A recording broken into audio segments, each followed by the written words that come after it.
A nossa história começa com um grupo de heróis indo até uma floresta sombria numa missão para libertar a própria Terra. Cada um deles carrega uma arma poderosa chamada Regalia, armas que dão a eles um poder muito além do que qualquer humano poderia ter. Então eles estavam super confiantes de que conseguiriam derrotar as feras das sombras que vivem ali. Mas assim que chegam na floresta, o motorista da carruagem é lançado longe por uma dessas feras, como se fosse nada. A galera não perde tempo e parte pra cima. O líder do grupo, Stefan, manda todo mundo se posicionar e partir direto para a Toca das Feras. Um dos guerreiros, que usa uma espécie de cutelo, começa a fatiar tudo que vê pela frente com sua técnica de redemoinho. Já o próprio Stefan corta a cabeça de uma cobra gigante com sua espada. Só que mesmo sem a cabeça, a cobra ainda tenta morder ele. Mas por sorte, a Alice aparece na hora certa e crava a espada no olho da cobra, finalizando o bicho de vez. Até aqui, o grupo tá se virando bem. Com os monstros mais fracos fora do caminho, eles seguem mais fundo na caverna em busca do Senhor das Feras do Sul. Quando chegam no centro da caverna, dão de cara com Clevates da Luz da Lua, e já dá pra saber que a coisa ficou séria quando o monstro chega com uma aura de fazer tremer o chão. Todo mundo sente a pressão vinda dele. Mas Stefan acredita que, com a força do trabalho em equipe e com suas regalias, eles conseguem vencer. Quer dizer, conseguem nada. Um segundo depois, Clevates espirra o sangue de Stefan na parede. Nesse ponto, você começa a se perguntar se ser herói vale mesmo a pena. Um dos tanques do grupo acha que pode fazer melhor e salta para atacar, mas é decapitado no ar. O pessoal começa a perceber que não tem chance numa luta direta, só que já é tarde demais para fugir ou mudar de plano. Clevates começa a eliminar um por um com ataques feitos das sombras deles. Todo mundo fica confuso, sem entender como ele ataca tão rápido. Mas a Alicia saca que os golpes estão vindo das sombras, então grita para todos pularem e se afastarem do chão. Graças ao raciocínio rápido dela, ela consegue desviar do ataque, só que os outros não têm a mesma sorte. Um dos heróis até tenta invocar um golem de terra cravando a lança no chão, mas o solo da caverna também está sob o controle de Clevates. Então várias lanças surgem do chão e cortam o cara todo. Outro guerreiro tenta avançar na força bruta, mas Clevates, enquanto luta, se pergunta como criaturas tão fracas quanto os humanos conseguiram chegar até a caverna dele. Depois disso, ele termina o trabalho, derrotando o resto dos heróis. Só sobra Alice, que está voando por aí, tentando não ser atingida. Ela finalmente consegue se aproximar do rosto de Clevates e acerta um golpe direto, mas mesmo o ataque mais forte dela mal arranha o monstro. Enquanto isso, Clevates continua refletindo. Ele realmente não entende a burrice dos humanos de invadir o território dele, sendo que ele nem se metia com o mundo humano fazia mais de 1000 anos. Mas já que eles começaram, agora ele vai ter que resolver a situação de forma definitiva. E começa com Alice. Arranca os braços e pernas dela e joga ela pra cair no abismo. Pouco depois, Clevates aparece no reino humano e agora ele tá com sangue nos olhos. Ele não queria guerra, só queria ser deixado em paz. Mas, como os humanos vieram até ele querendo tomar suas terras, agora ele quer conversar com o rei de Hyen, que foi quem mandou os heróis até lá. Os arqueiros do reino tentam barrar ele, mas as flechas não fazem nem cócegas. Mesmo assim, continuam atacando como se fosse mudar algo. Inicialmente, Clevates não queria machucar ninguém, mas já que estão atirando nele, ele vai eliminando todos no caminho até o castelo. Os guardas do castelo tentam usar catapultas e outras armas, mas nada funciona. Clevates atravessa as muralhas como se fossem papel. Lá dentro, um dos soldados corre para avisar o rei do ataque, mas o rei já ouviu todo o barulho e já sabe o que tá rolando. Ele entende que os heróis falharam porque as armas de Hyen ainda não são fortes o bastante. Ele sabe que Clevates veio para matar ele. Fugir agora não adianta, Clevates encontraria ele de qualquer jeito. Mesmo aceitando que talvez vá morrer, o rei decide que precisa selar a forja de Hyen para garantir que as chamas não se apaguem. Do lado de fora, Clevates continua se perguntando por que os humanos do reino são tão mais fracos que os heróis que foram até sua caverna. Acha que talvez os outros fossem treinados de forma especial.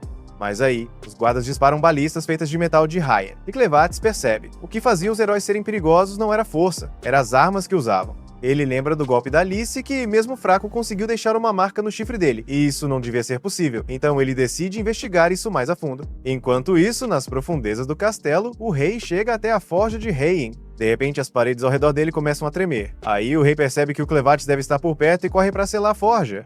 Poucos instantes depois, Clevates arranca o teto do castelo, e assim que vê o rei, já começa a cobrar explicações. O rei tenta manter a pose e diz que Clevates não tem o direito de falar com ele daquele jeito.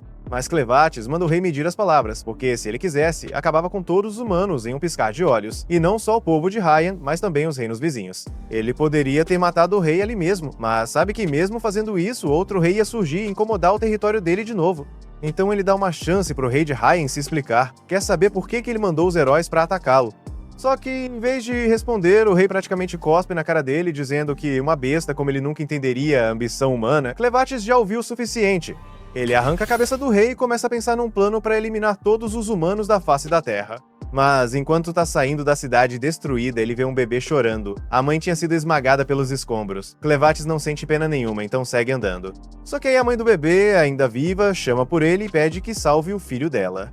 Clevatis fica meio surpreso com um pedido tão direto e lembra a ela que foi ele quem destruiu tudo ali, que já decidiu acabar com os humanos. Então, por que salvaria um bebê humano? A mãe entende o ponto dele. Mas, mesmo que os adultos tenham feito por merecer a fúria de Clevatis, ela insiste que o bebê não tem culpa de nada. Clevatis acha perda de tempo discutir se o bebê é inocente ou não. Para ele, todos os humanos são iguais. Mas resolve ouvir. Pergunta se ela consegue provar que o bebê tem algum valor. Ela admite que não vai conseguir provar nada, principalmente porque sabe que vai morrer logo, mas jura que, se Clevatis concordar em salvar o bebê, um dia ele mesmo vai descobrir o valor daquela criança. A mãe morre pouco depois e Clevatis vai embora sem demonstrar emoção, só que algum tempo depois, ele volta para pegar o bebê, ou seja, o discurso da mãe mexeu com ele de algum jeito. Clevatis ainda não tem certeza se foi uma boa ideia, mas pensa que comparado à vida longa dele, o tempo de vida de uma criança humana passa num instante, então decide cuidar dela, por pura curiosidade. No mundo de Etia existem 5 raças humanoides. Primeiro, os Dan, conhecidos por serem numerosos e ótimos arquitetos. Depois, os Orgitas, mestres em caçar e na medicina. Os Sladen, povos aquáticos super habilidosos com natação e pesca. Os Benti, bárbaros fortes individualmente, mas que não conseguem cooperar nem para salvar a própria vida. E, por fim, o Reino de Haien, ou melhor, o extinto Reino de Haien, que foi destruído. Eles eram os mais antigos dos humanoides e dominavam a arte de forjar armas. Foi assim que criaram as lendárias lâminas de Haien. Existe muito mais mundo além de Etia, mas o continente é cercado por escuridão de todos os lados. É nessa escuridão que vivem as feras sombrias e seus 4 grandes senhores, um deles é Clevates. Voltando para a caverna de Clevates, ele leva o bebê com ele. Para garantir que nenhum monstro ali ia tentar devorar a criança, ele espanta todos. Depois se deita ao lado do bebê para descansar. Mas aí começa a pensar, e agora o que ele faz com a criança? Ele pode transferir um pouco da própria energia pro bebê, só para garantir que ele sobreviva por um tempo. Mas tem um problema, o bebê tá todo sujo de cocô. E Clevates não queria lidar com esse tipo de coisa, então pega a criança e joga num poço cheio de aranha sem pensar 2 vezes. O bebê começa a chorar na hora, e quem não choraria, né, tá cercado de aranhas, mas Clevates garante que ele tá seguro. As aranhas ali só comem cocô, então jogou o bebê lá pra dar uma limpadinha. Mas claro, isso não faz a situação parecer menos assustadora. Mesmo depois de tirar o bebê do poço, ele não para de chorar. Clevates já tá ficando irritado com tanto choro, mas como ele é um senhor das feras, não pode voltar atrás. Então decide seguir com isso até o fim. Só que para garantir que o bebê cresça bem, ele vai precisar de um humano para cuidar da criança. Aí ele vai até um monte de heróis mortos para ver se algum ainda pode servir para alguma coisa. Pouco tempo depois, Alice acorda. Ela tá olhando pro céu e se pergunta se morreu, mas quando vê Clevates, percebe que ainda tá na caverna dele. Instintivamente tenta pegar a espada, mas ele avisa que já jogou todas as armas e os corpos dos companheiros dela no abismo. Mesmo assim, ele achou que ela podia ser útil, então trouxe ela de volta à vida. No momento, Alicia tá praticamente um cadáver ambulante. Ela só consegue se mover por causa da energia sombria que Clevates colocou nela. Mas já deu de explicação por agora. Clevates vira pra Alicia e manda ela ser útil e arrumar um pouco de leite pra ele. Ela demora um pouco pra entender o que ele acabou de pedir, mas ele não tá brincando. E também não é um pedido, ele realmente precisa daquele leite, então usa seus poderes para forçar Alice a obedecer. Depois de vários minutos tentando, Clevates finalmente percebe que isso não tá dando certo. Alice explica que obviamente não funcionaria, já que ela nunca teve um bebê na vida, e pergunta por que, afinal, alguém como ele iria querer manter um bebê vivo. Clevates não tem a menor intenção de explicar os motivos dele, mas, já que Alice não pode dar leite, ele decide que ela vai ter que ser útil de outro jeito.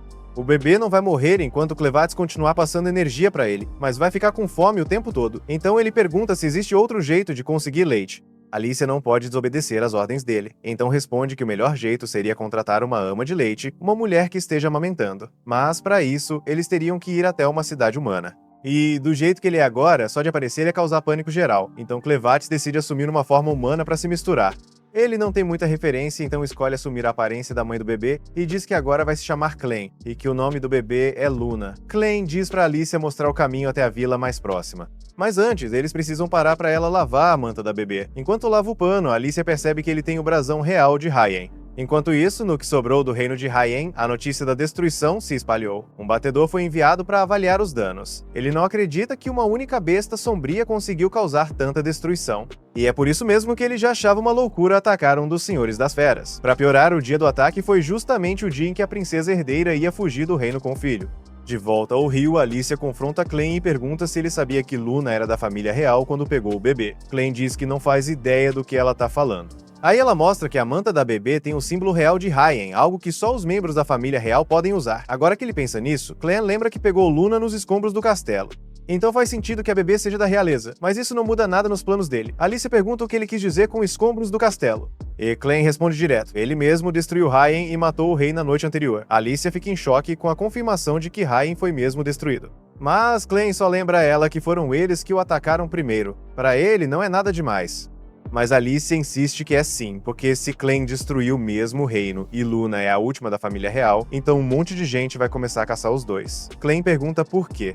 Alice explica que só os membros da família real de Hyen sabem usar as técnicas especiais de forja que criaram as armas lendárias do reino. Só que, assim que fala isso, ela percebe que falou demais. Clem nem tinha pensado muito no que queria fazer com Luna até agora, mas se a bebê é tão importante assim, ele até cogita torná-la a nova rainha dos humanos. Assim, ele poderia controlar tudo por trás das cortinas e acabar com os humanos de vez se eles se metessem onde não devem. Mas por enquanto ainda precisam resolver o problema do leite. Então ele manda Alicia continuar andando. Alicia ainda não entende por que Clem se importa tanto com Luna, mas ela tem certeza de uma coisa: se alguma coisa acontecer com a bebê, Clem provavelmente vai acabar com todos os humanos do continente. Por isso, ela sente que precisa proteger Luna a qualquer custo. Bem, na hora que a Clem se distrai, um bandido aparece por trás e acerta ela antes que consiga reagir, fazendo com que ela desmaie na hora. Algumas horas depois, a Alice recobra a consciência e percebe que está acorrentada dentro de uma carroça em movimento. O Clem, aliviado por ver que ela acordou, explica com calma que os dois foram capturados há algumas horas. Apesar disso, ele não parece muito preocupado no momento, porque a Luna ainda está dormindo. A Alice, por outro lado, está bem preocupada. Ela não entende como os bandidos conseguiram pegar o Clem tão fácil. Pergunta se ele fica fraco como um humano comum nessa forma, mas o Clem explica que não. Ele ainda tem todos os seus poderes. A questão é que é a primeira vez que ele assume uma forma humana e não sabia o quanto o crânio humano era frágil. Aí ele tenta tranquilizar a Alice dizendo que, agora que entendeu as limitações do corpo humano, ninguém vai pegar ele de surpresa de novo. Isso deixa ela mais aliviada, mas então se pergunta por que ele ainda não os libertou. O Clem diz que tá fingindo ser um humano comum até conseguir colocar a Luna no trono como rainha. Ele prefere esconder sua verdadeira identidade por enquanto. Além disso, um dos motivos dele estar ali é observar o comportamento dos humanos, e ele tá especialmente curioso para ver de perto o lado mais sombrio da humanidade. Mesmo com essa explicação, ele ainda parece meio confuso com o que tá acontecendo, então se vira para Alice esperando uma resposta.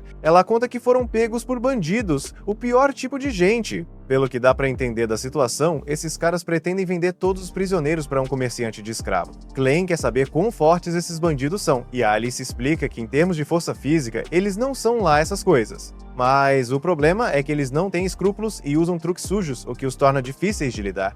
Mesmo assim, ela garante que a maioria dos humanos não é como eles, então ele não deve julgar todos por causa de alguns. Quando chegam no acampamento dos bandidos, mandam todos os prisioneiros descer da carroça. Um dos homens que não quer virar escravo de jeito nenhum tenta fugir, mas como está com os pulsos e pernas presos, não consegue ir muito longe. Os bandidos percebem a tentativa de fuga e um deles joga uma faca que acerta em cheio as costas do homem, matando ele na hora. Aí avisam, na frente de todo mundo, que quem tentar escapar ou desobedecer vai ter o mesmo fim. O medo toma conta dos outros prisioneiros e ninguém tem coragem de fazer nada. O Clem, por outro lado, fica fascinado com o que tá vendo. Quando ele e Alice estão prestes a seguir adiante, um bandido aparece e manda Alice acompanhá-lo. O Clem deixa que levem ela, curioso para ver onde isso vai dar. Logo depois, uma mulher grita com ele por não estar trabalhando. Como os bandidos agora acham que ele é um escravo, ele resolve obedecer e vai até ela. Só que quando ela vê que ele tá segurando um bebê, começa a chamar uma mulher chamada Neu. A Neu é uma escrava sobrecarregada que trabalha numa taverna, sempre fazendo as tarefas mais pesadas. Quando a Carme, a mulher que gritou, chama por ela, a Neu tropeça e cai.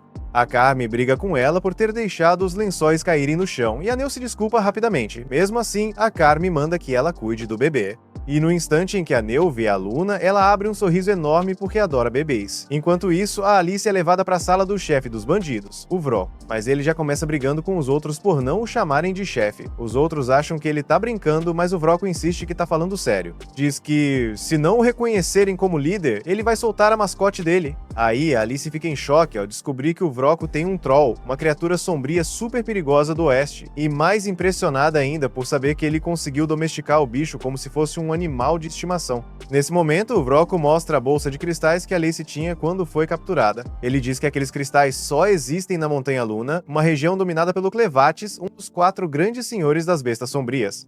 Isso significa que não tem como uma pessoa comum ter conseguido aqueles cristais ou até mesmo ter chegado perto daquele lugar. Vroco comenta que o reino de Raiden tinha mandado um grupo de heróis para lutar contra Clevates, mas pelos relatos, todos foram derrotados. Ele também lembra que entre eles tinha uma mulher parecida com Alicia, e fala de como o Clevates destruiu Raiden depois da derrota dos heróis, causando uma tragédia enorme para o povo de lá. Porém, para o grupo de bandidos Ravens, essa virada nos acontecimentos foi a melhor coisa que podia ter acontecido. Aí o Vroco puxa uma espada vermelha, deixando a Alicia chocada.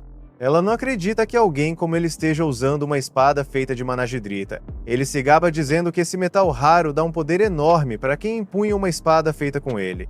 Mas logo admite que, na verdade, nunca sentiu esse poder, porque a espada que ele tem é falsa. Vroco explica que só membros da família real conseguem forjar espadas mágicas de verdade. E conta que o grupo dele sobrevive basicamente de 2 negócios: tráfico de escravos e falsificação de espadas mágicas. Diz que a maioria das pessoas nem consegue notar a diferença entre uma verdadeira e uma falsa. Ele também comenta sobre os boatos de que toda a família real foi destruída por Clevates, e se isso for verdade, o valor das espadas mágicas legítimas vai subir muito. Ele afirma que as 13 espadas reais feitas pelo próprio rei, antes de morrer, valeriam uma fortuna. Embora muita gente ache que elas foram perdidas durante a batalha contra Clevates, Vroco está certo de que agora que tem Alicia em mãos, vai conseguir localizar essas espadas e vendê-las por muito dinheiro. Ordena que obriguem ela a guiar o grupo pela montanha em busca dessas relíquias. E depois disso, diz que podem fazer o que quiserem com ela. Enquanto isso, Clem continua trabalhando como serviçal na taverna. A Neu tá ocupada dando comida pra Luna, então ele aproveita para ficar quieto e evitar confusão, até que um dos bandidos aparece gritando com a Neu, mandando ela trazer mais cerveja. Ela deixa a Luna de lado e vai atender. Mesmo obedecendo, o bandido dá um chute nas costas dela. Em seguida, outro bandido manda o Clem buscar carne. Ele obedece na hora, serve a carne e não fala nada. Os bandidos ficam impressionados com o quanto ele é obediente, achando que vai ser um ótimo escravo. Mas a Carme continua desconfiada. Tem algo nele que incomoda. O chifre na cabeça dele faz ela pensar que ele pode ter sangue de Ordit, mas a pele dele é muito clara para isso. E o jeito como ele olha não parece com o de uma pessoa comum. Enquanto isso, a Neu volta com a cerveja, quietinha, mas um dos bandidos faz ela tropeçar de propósito. Ela se desequilibra e derrama tudo no chão. Os bandidos a culpam na hora e usam isso como desculpa para arrastar ela para fora e bater nela. Eles se divertem com o sofrimento dela e depois de espancá-la sem dó, simplesmente vão embora como se nada tivesse acontecido, voltando para a rotina como se fosse normal. Nesse momento, as sombras do clã envolvem os corpos dos bandidos e apagam todos sem deixar vestígio. Depois ele vai até a Neu e pede ajuda, a Luna tá com fome e precisa de leite. Confusa, Neu concorda em alimentá-la. Enquanto a Luna se alimenta, o Clem aproveita para perguntar sobre a vida da Neu, quer saber quem ela é e por que está envolvida com aqueles bandidos. A Neu começa a contar a história dela. Diz que nasceu num acampamento de escravos e nunca conheceu o pai, mas lembra bem da mãe. A vida delas nunca foi fácil, e pelo que ela lembra, os bandidos abusavam da mãe o tempo todo. Mesmo assim, a mãe suportava tudo para proteger a filha. Só que quando a Neu tinha uns 11 anos, a mãe dela desapareceu de repente. Ela não sabe se a mãe morreu ou se conseguiu escapar de alguma forma. Mas depois que a mãe dela desapareceu, os bandidos começaram a descontar tudo nela, torturando só por diversão. Por causa dos abusos, ela perdeu a maioria dos dentes e só consegue ouvir de um lado. A situação só melhorou um pouco quando a Carmen passou a protegê-la. A partir daí, os bandidos pararam de incluí-la nas brincadeiras cruéis. Hoje em dia, ela até tem uma função: produzir leite para alimentar os bebês que estão passando fome. Clem acha a história da Neu bem interessante, mas lembra do que Alicia contou antes, que uma mulher só consegue produzir leite se tiver tido um filho, então ele pergunta onde está o bebê da Neu. O rosto dela muda na hora e ela responde baixinho que não tem nenhum bebê, o filho dela nasceu morto. Quando a Carmen deu a notícia, ela ficou tão desesperada que só queria morrer. Mas na manhã seguinte, ao acordar, ela viu um bebê qualquer se alimentando dela. Percebeu que se não ajudasse, ele ia morrer de fome, então deixou que ele mamasse o quanto quisesse. Depois disso, começaram a trazer outros bebês para ela cuidar, e assim acabou virando a ama de leite do vilarejo. Mesmo com tudo que passou, ela decidiu fazer o melhor que pode para garantir que os bebês que dependem dela estejam bem cuidados e felizes. Clem ouviu tudo o que precisava e agradece a Neu por ter contado. Aí ele convida ela para ir com ele e diz que gostaria que ela fosse a ama da Luna. Apesar de normalmente não confiar em humanos, ele sente que a Neu é diferente e confia nela. Neu fica tocada com o convite. Diz que aquilo significa muito para ela, mas que não acredita que Clem consiga sair dali. Afinal, ele é escravo, assim como ela. Então recusa o convite de forma gentil. Enquanto isso, os outros bandidos estão levando a Alicia até uma ponte. Quando ela percebe que estão indo para uma mina alagada, um medo enorme toma conta dela. Lá no fundo da mina, ela vê um homem se aproximando do cais com um gancho na mão. Os bandidos começam a rir alto, sabendo exatamente o que vai acontecer. Mesmo sendo claramente uma armadilha, o homem decide continuar, porque os bandidos prometeram libertar ele e recuperasse o tesouro do fundo do lago. Ele se joga na água e começa a nadar. Alicia grita, tentando avisar que a mina está cheia de monstros. Segundos depois, os monstros pulam e agarram o homem, despedaçando ele na frente da esposa. Alicia fica horrorizada com o que acabou de ver, mas os bandidos acham tudo engraçado, se divertindo com a cena brutal. Essas criaturas da água são chamadas de arvenses e surgiram pela primeira vez durante a grande enchente de 300 anos atrás. Agora vivem presas nas profundezas dessas minas. Nem o maior herói da época, Korgoar, conseguiu vencê-las, e isso foi quando ainda havia chão firme para lutar. Agora que tudo tá lagado, vencer os arvenses é praticamente impossível. A espada que esse herói usava se chamava Rompe-Cascadas. Alicia imagina que esse seja o tesouro que os bandidos mandaram o homem buscar, mas mesmo prometendo liberdade, eles nunca tiveram intenção de deixá-lo vivo. Mesmo que ele voltasse com vida, ainda assim o matariam. Alicia os amaldiçoa, chamando de escória. Mas os bandidos lembram que ela está toda amarrada, com as mãos e os pés presos, em cima de uma ponte suspensa, sem chance nenhuma de reagir ou insultar ninguém. E ainda piora, outros bandidos estão esperando a vez para torturá-la durante a noite. Um deles, o Feto, está especialmente animado para ouvir ela gritar. Sem muitas opções, Alicia decide que vai usar a maldição de Clevates, mesmo não querendo recorrer a isso.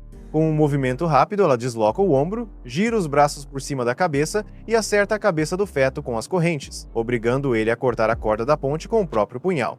A queda leva os dois para o fundo da mina. No momento em que batem no chão, morrem. Quando os bandidos veem o corpo da Alicia lá embaixo, eles entram em pânico total. Precisavam dela viva para mostrar o caminho para as 3 relíquias perdidas. Enquanto isso, no fundo da caverna, Alicia acorda, mantida viva só por causa da maldição de mortalidade que Clevates jogou nela. A maldição não deixa ela morrer, mas também não cura os ferimentos. Toda quebrada e sangrando, ela tá completamente paralisada. Cada osso do corpo tá em pedaços, e com tanto sangue perdido, escapar sozinha é impossível.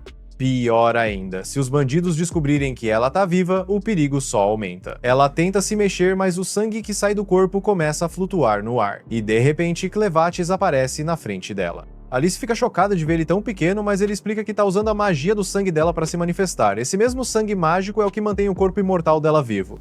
Se ela perder todo o sangue, morre de vez. Mas Clevates garante que, enquanto ela for útil para ele, vai repor o sangue no corpo dela. Quando isso acontecer, ela vai acabar se recuperando dos ferimentos. Alice fica aliviada, mas logo percebe que Clevates ainda não começou a curá-la. Curiosa, ela pergunta por que tá demorando. Ele diz que vai curar, mas primeiro tem uma coisa para perguntar. Conta que achou alguém perfeito para ser a Ama de Lua, mas mesmo sendo um demônio, viu que a Nell era tratada muito mal por essas pessoas. Então ofereceu uma chance dela ir embora e ter uma vida melhor cuidando da Luna, só que Nell recusou na hora. Clevates pergunta para Alice se ela tem ideia de por que Nell recusaria uma proposta tão boa. Na visão da Alice, provavelmente é porque Nell vê ele como um escravista que não cumpre promessas. Bandos como esses bandidos não deixam ninguém sair assim fácil, e quem consegue fugir geralmente acaba sendo caçado. Criada nesse ambiente, Nell deve achar que liberdade de verdade é algo fora de alcance. Clevates pergunta se tem como resolver isso, e Alice acha que a solução mais simples seria acabar com todos os bandidos do acampamento. Se não sobrar ninguém para perseguir Nell, ela provavelmente aceitaria a oferta. Alice ainda diz que com o poder que Clevates tem, não seria nada para ele acabar com o grupo sozinho, mas Clevates recusa, dizendo que não pode arriscar. Se souberem que ele saiu da montanha, outros podem aproveitar para invadir o território dele. Ele quer que Alice resolva isso, dizendo que seria natural uma heroína como ela acabar com um grupo de bandidos.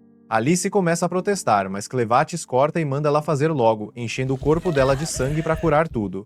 Os bandidos descem até as profundezas da mina atrás do corpo da Alice, mas quando encontram, ficam apavorados ao ver o corpo dela se contorcendo de jeitos bizarros. Enquanto cada osso quebrado se junta e a carne se reconstrói, Alice sente uma dor insuportável, mas quando a transformação acaba, tá completamente curada. Os bandidos não entendem como ela sobreviveu a uma queda daquelas, mas ainda querem forçar ela a levá-los para as relíquias. Sabem que ela é uma heroína, então ficam espertos, achando que ter mais gente vai ser suficiente para vencê-la. Mas um dos bandidos, ansioso, parte para cima e enfia uma faca no ombro dela. Alice agarra o braço dele, soca a cara do cara, pega a espada e arranca o tapa-olho. Ela odeia ter que apelar para violência, mas esses bandidos não têm mais salvação, não deixam outra opção além de acabar com eles. Enquanto Alice cuida dos bandidos, a única missão de Clevatis agora é encontrar a Nell e fazer ela acreditar que fugir daquele lugar é possível. Enquanto isso, Nell volta pra taverna onde Carmen tá esperando, toda preocupada. Carmen não aguenta ver Nell sendo maltratada e espancada o tempo todo, mas não tem como parar os bandidos.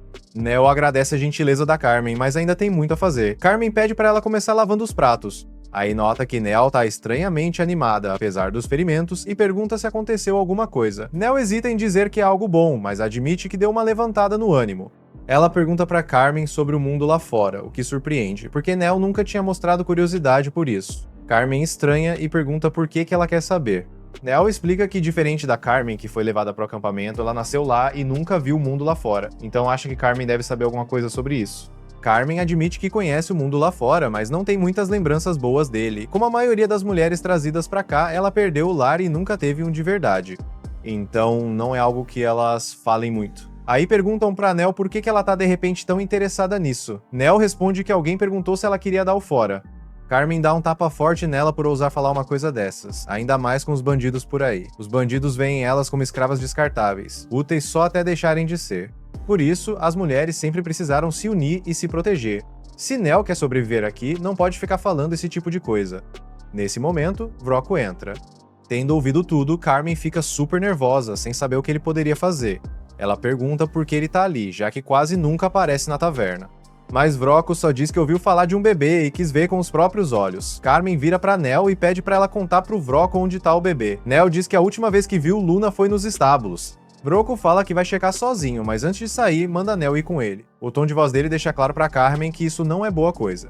Ela tenta interferir, mas não tem nenhum poder ali, então não pode fazer nada. Enquanto isso, Nell não faz ideia do que tá vindo. Depois que Vroco leva Nell, Carmen bate na mesa, furiosa, porque Nell era a única que cuidava dos bebês. Mas Vroco claramente não tá nem aí pra isso. Carmen tenta se convencer de que não havia nada que ela pudesse fazer e que Nell procurou isso ao falar de fugir na frente do Vroco, mas no fundo se sente péssima pelo que vai acontecer com ela. Nesse momento, Clem aparece com Luna no colo, surpreendendo Carmen porque ela não ouviu ele entrar. Ela acha que ele só veio para alimentar Luna. Com o coração pesado, conta que Nell foi embora e provavelmente não volta. Carmen não gosta, mas é assim que as coisas funcionam ali. Clem não entende o que ela quer dizer, então exige uma explicação. Basta um olhar nos olhos de Clem pra Carmen ver que ele tá muito sério sobre garantir que Nell fique bem. Enquanto isso, Vroco leva Nell por uma escadaria velha e escura. Apesar de ter vivido a vida toda nesse acampamento, ela nunca tinha visto esse lugar. Vroco explica que ali era parte de uma mina enorme de minerais mágicos, e que esses minerais têm um monte de usos. Por exemplo, a lamparina que ele está segurando funciona misturando minerais mágicos triturados com óleo de inseto para criar uma chama. Aí ele conta que antes de virar bandido, passou muito tempo estudando como usar esses minerais, especialmente como eles reagem quando misturados com diferentes líquidos para criar efeitos únicos. De repente, Nell tropeça num crânio no chão e pensa que isso não tá cheirando nada bem. Vroco apaga a luz e Nell entra em pânico porque tá tudo escuro, ela não vê nada. Implora pra Vroco acender a luz de novo, e ele acende, mas quando Nell consegue enxergar, fica horrorizada ao ver o monstro de estimação do Vroco bem atrás dela. Uma parte importante das pesquisas do Vroco era criar misturas especiais para controlar demônios, como a mascote dele, Beth. Essa habilidade foi o que deixou ele tomar o controle do acampamento, mas como líder, ele não pode mostrar compaixão com alguém como Nell depois que ela falou abertamente de fugir. Por isso, decidiu que Beth vai executá-la. Quando Nell entende o que tá rolando, entra em desespero. Tenta fugir correndo, mas Vroco ordena rapidinho que Beth coma ela.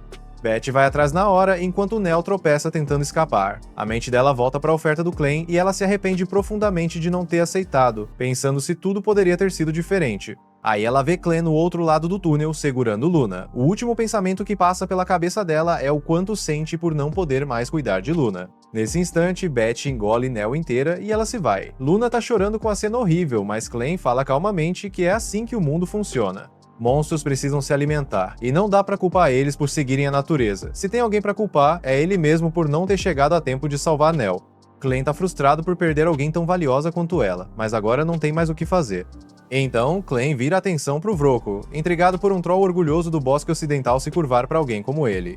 Vroco, por sua vez, acha que Clem deve estar completamente louco por ficar jogando ofensas num momento desses, ele não faz ideia de como Clem conseguiu aparecer ali. Mas no final, Vroco acha que isso não importa mesmo. Manda Beth comer Clem também, mas pra surpresa dele, ela não se mexe. Confuso, ele olha pra entender o que tá rolando e fica chocado ao ver que Beth tá morrendo de medo. Nunca viu ela tão apavorada antes. E o mais estranho é que ela nem se atreve a chegar perto de Clem, tá tão assustada que, por reflexo, vomita Nell. Só que Nell tá toda encharcada de ácido estomacal, perdeu um braço e uma perna, e tá em péssimas condições. Mesmo mutilada, ainda tá viva. Aí Clem usa suas habilidades pra neutralizar o ácido. Depois coloca Luna com cuidado do lado de Nell pra dar um conforto nos últimos momentos dela. Aí Clem usa uma das sombras dele pra levar Luna e Nell embora enquanto Vroco não tá olhando. Quando Vroco olha de novo pra Clem, fica louco ao ver que as duas sumiram. Acha que Clem usou algum tipo de magia, mas Clem nem sabe o que é magia. Vroco tá convencido que Clem só finge não entender, porque magia é a única explicação pra tudo que ele fez. Resumindo, magia é usar pedras mágicas e certos ingredientes pra criar efeitos sobrenaturais. Por exemplo, a droga que Vroco guarda no casaco foi feita com arcanaita, umas ervas e larvas de uma mosca parasita. Basicamente deixa qualquer um que não seja ele um completo idiota. Depois de usar essa substância na Beth, ela ficou totalmente obediente. Vroco joga a droga no fogo, soltando uma nuvem de vapor vermelho. Quando Beth inala, perde o controle, fica num frenesi de raiva e se joga contra Clem. O corpo de Clem é arremessado como se fosse nada, sem conseguir se defender direito porque não consegue acessar boa parte do poder dele na forma humana. Enquanto voa pelo ar, só consegue pensar em como tá furioso com Alicia por nunca ter explicado nada sobre magia. Enquanto isso, Alicia tá no meio da batalha com os bandidos, já derrubou uma dúzia deles, mas ainda tem um monte, e a espada que ela pegou de um bandido já quebrou. Se ela quer acabar com todos, vai precisar de uma arma mais forte. Com isso em mente, corre direto pra caverna. Ainda tem uns 50 bandidos, e mesmo com o corpo imortal, o cansaço ainda é um problema. Se ela ficar sem energia antes de acabar com todos, tá ferrada. Alicia finalmente chega na água, mas encontra monstros esperando na superfície, prontos pra devorá-la. Então, em vez de se jogar, sobe no andaime, planejando atrair os bandidos atrás dela. Quando o número suficiente a segue, corta as cordas de suporte, fazendo a maioria cair na água. Com tantos corpos na água, os monstros ficam loucos, despedaçando os bandidos um a um num frenesi sangrento. Enquanto isso, Alicia consegue passar despercebida e se esconde dentro de um barril. Como não precisa se preocupar com afogamento, só se deixa afundar até o fundo do lago, onde a espada lendária tá esperando por ela. A Alicia finalmente chega até o fundo do lago. Mesmo que ela não vá morrer sufocada, o corpo ainda precisa de oxigênio para funcionar, então se mover lá embaixo é bem difícil. Ela nota um brilho vermelho fraco ao longe, então usa toda a força que tem para nadar até lá. Quando finalmente chega perto, vê a espada, mas bem na hora que vai pegar, um olho gigante se abre do lado dela e algo começa a emergir.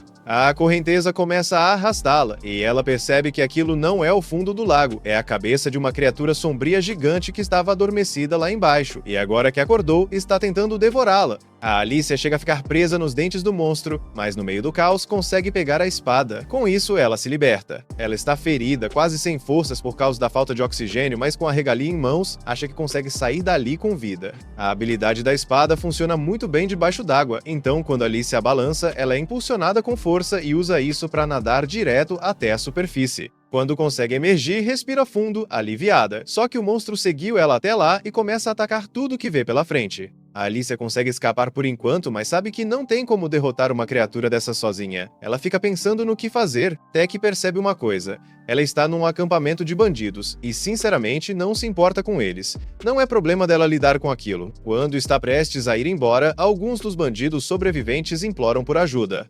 Mas Alicia mal acredita que eles acham que ela vai salvá-los depois de tudo que fizeram. Se pudesse, até dançaria nas covas deles, mas do jeito que a criatura está devorando todos, nem vai sobrar corpo para enterrar. O monstro termina de devorar o último dos bandidos. Felizmente, por ser uma criatura aquática, ele não tem interesse em sair dali. Então Alicia pode simplesmente ignorá-lo agora que está segura. A maioria dos bandidos morreu, e com esse monstro acordado, nenhum outro vai querer continuar nesse lugar. O acampamento acabou. Nesse momento, Alicia ouve a voz do Clem na cabeça dela. E mesmo sem ter visto o que aconteceu, ele sente que ela completou a missão, então parabeniza pelo bom trabalho. Mas diz que está com um probleminha e precisa da ajuda dela. A Alicia fica chocada ao saber que o Clem, aquela besta poderosa, está em apuros. Mas ele diz que é porque as circunstâncias saíram do controle. Parte disso é porque ele está em forma humana, mas também porque foi afetado por algo chamado magia. E está irritado com a Alicia por não ter avisado ele sobre isso antes. Então, ordena ordena que ela vá até ele o mais rápido possível. Enquanto isso, o Vroco está correndo pela vida, porque depois de usar a névoa mágica para fazer a Beth atacar o clã, ele invocou umas estacas das sombras e matou a Beth com um único golpe.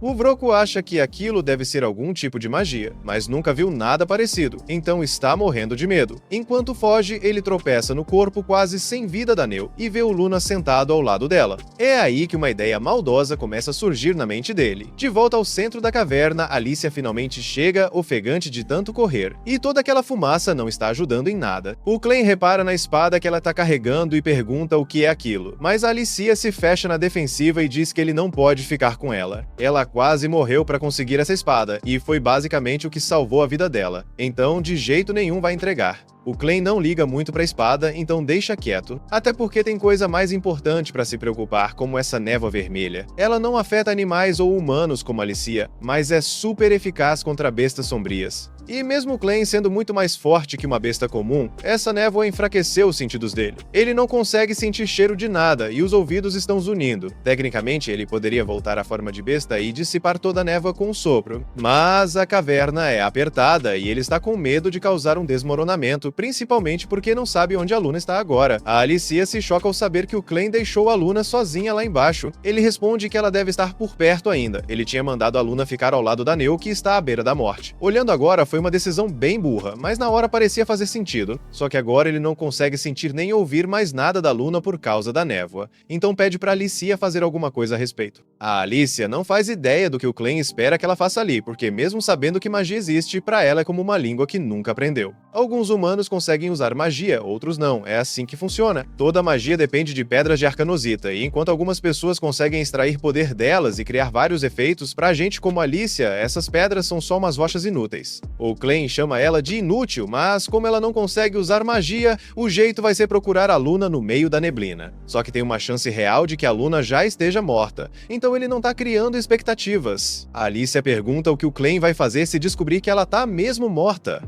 E ele responde que, sinceramente, não muda muito pra ele. Ele só perderia o pouco interesse que ainda tem pela humanidade. E Alicia sabe que se isso acontecer, ele acabaria com todos os humanos da face da Terra. Por isso, ela precisa garantir que vão encontrar a Luna viva. Ela começa a procurar por pistas e depois de dar uma olhada no lugar, vê um rastro de sangue no chão. Então pergunta pro clã se a Neu estava sangrando da última vez que ele a viu. Clã confirma, mas lembra que os ferimentos dela eram tão graves que ela nem devia estar conseguindo se mover. Isso significa que alguém arrastou ela para longe, mas não deve ter ido muito longe. Enquanto isso, a Neu está sendo arrastada pelo chão pelo Vroco, não porque ele precisa dela, mas porque ela se recusa a largar ele até ele soltar a Luna. Quando o Vroco encontrou a Luna, ele só se interessou por causa do sangue raro dele. Mas quando tentou se aproximar, a Luna sentiu que ele era perigoso e começou a chorar com tanta força que fez a lanterna de arcanosita do Vroco explodir. Isso só podia significar uma coisa: Luna tem um talento mágico fora do comum. Foi aí que o Vroco percebeu que a Luna provavelmente era da família real de Raiden. Agora ele tem vários planos pra Luna, mas tá difícil escapar porque a Neu não larga dele. Mesmo quase morta, ela sabe que deixar a Luna com o Vroco seria péssimo, então tá fazendo de tudo pra impedir isso.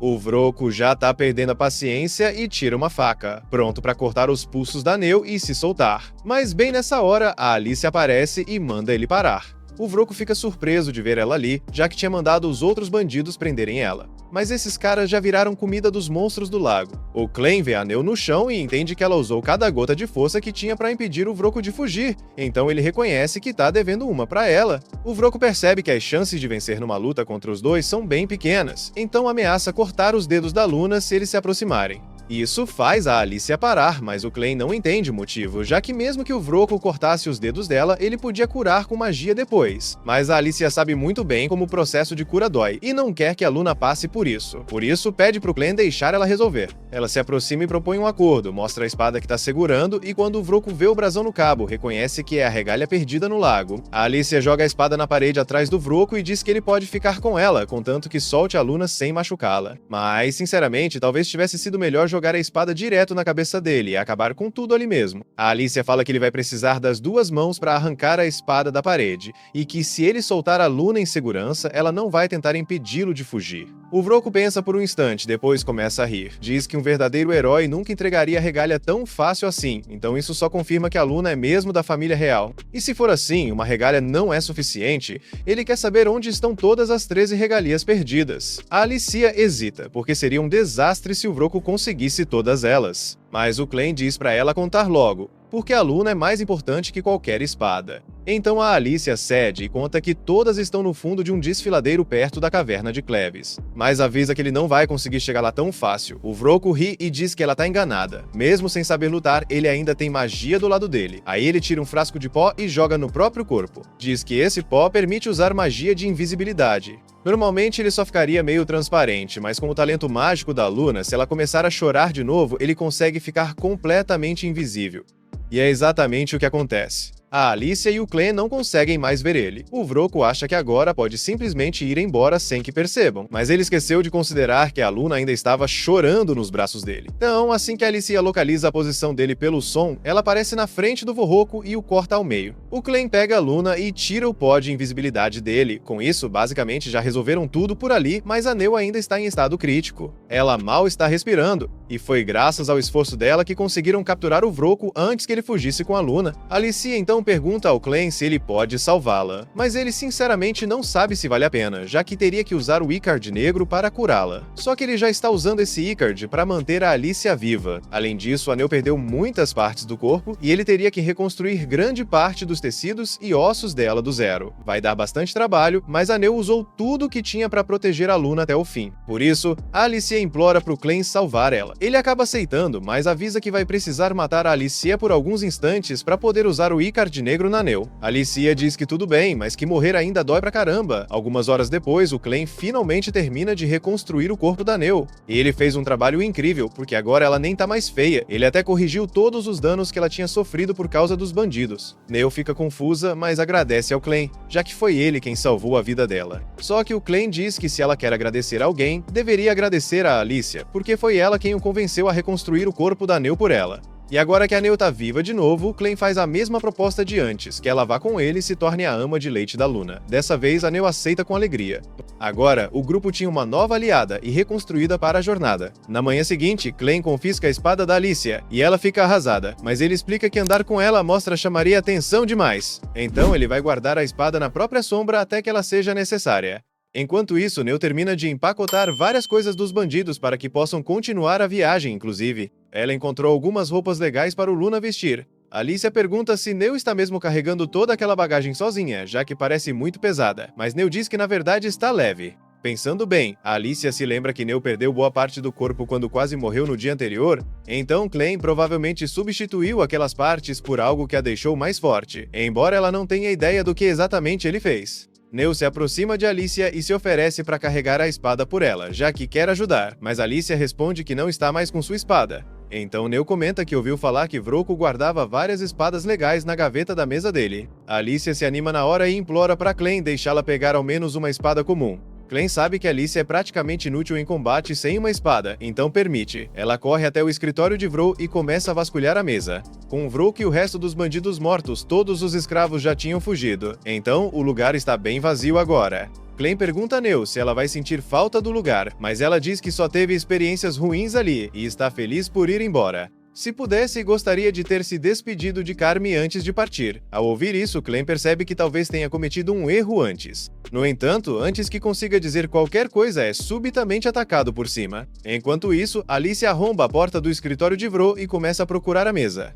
Lá, ela encontra algum dinheiro, uma armadura de couro e uma espada razoável. Ela fica satisfeita e se prepara para voltar até Clegane. Mas de repente, Clegane é lançado pela parede e cai em cima da mesa. Ele comenta que ainda não se acostumou com o quanto esse corpo humano é frágil e vive sendo jogado pelos ares. Antes que possa explicar o que aconteceu, Gart entra pelo buraco na parede, e só de olhar, Alicia percebe que ele é forte. Ela saca a espada para lutar, mas Gart avança com um chute tão forte que a pressão do ar corta o rosto dela. Ele fica impressionado com a rapidez com que Alicia conseguiu desviar, mas acha que ela não vai aguentar muito tempo. Então começa a atacá-la com chute atrás de chute, até que ela perde o equilíbrio.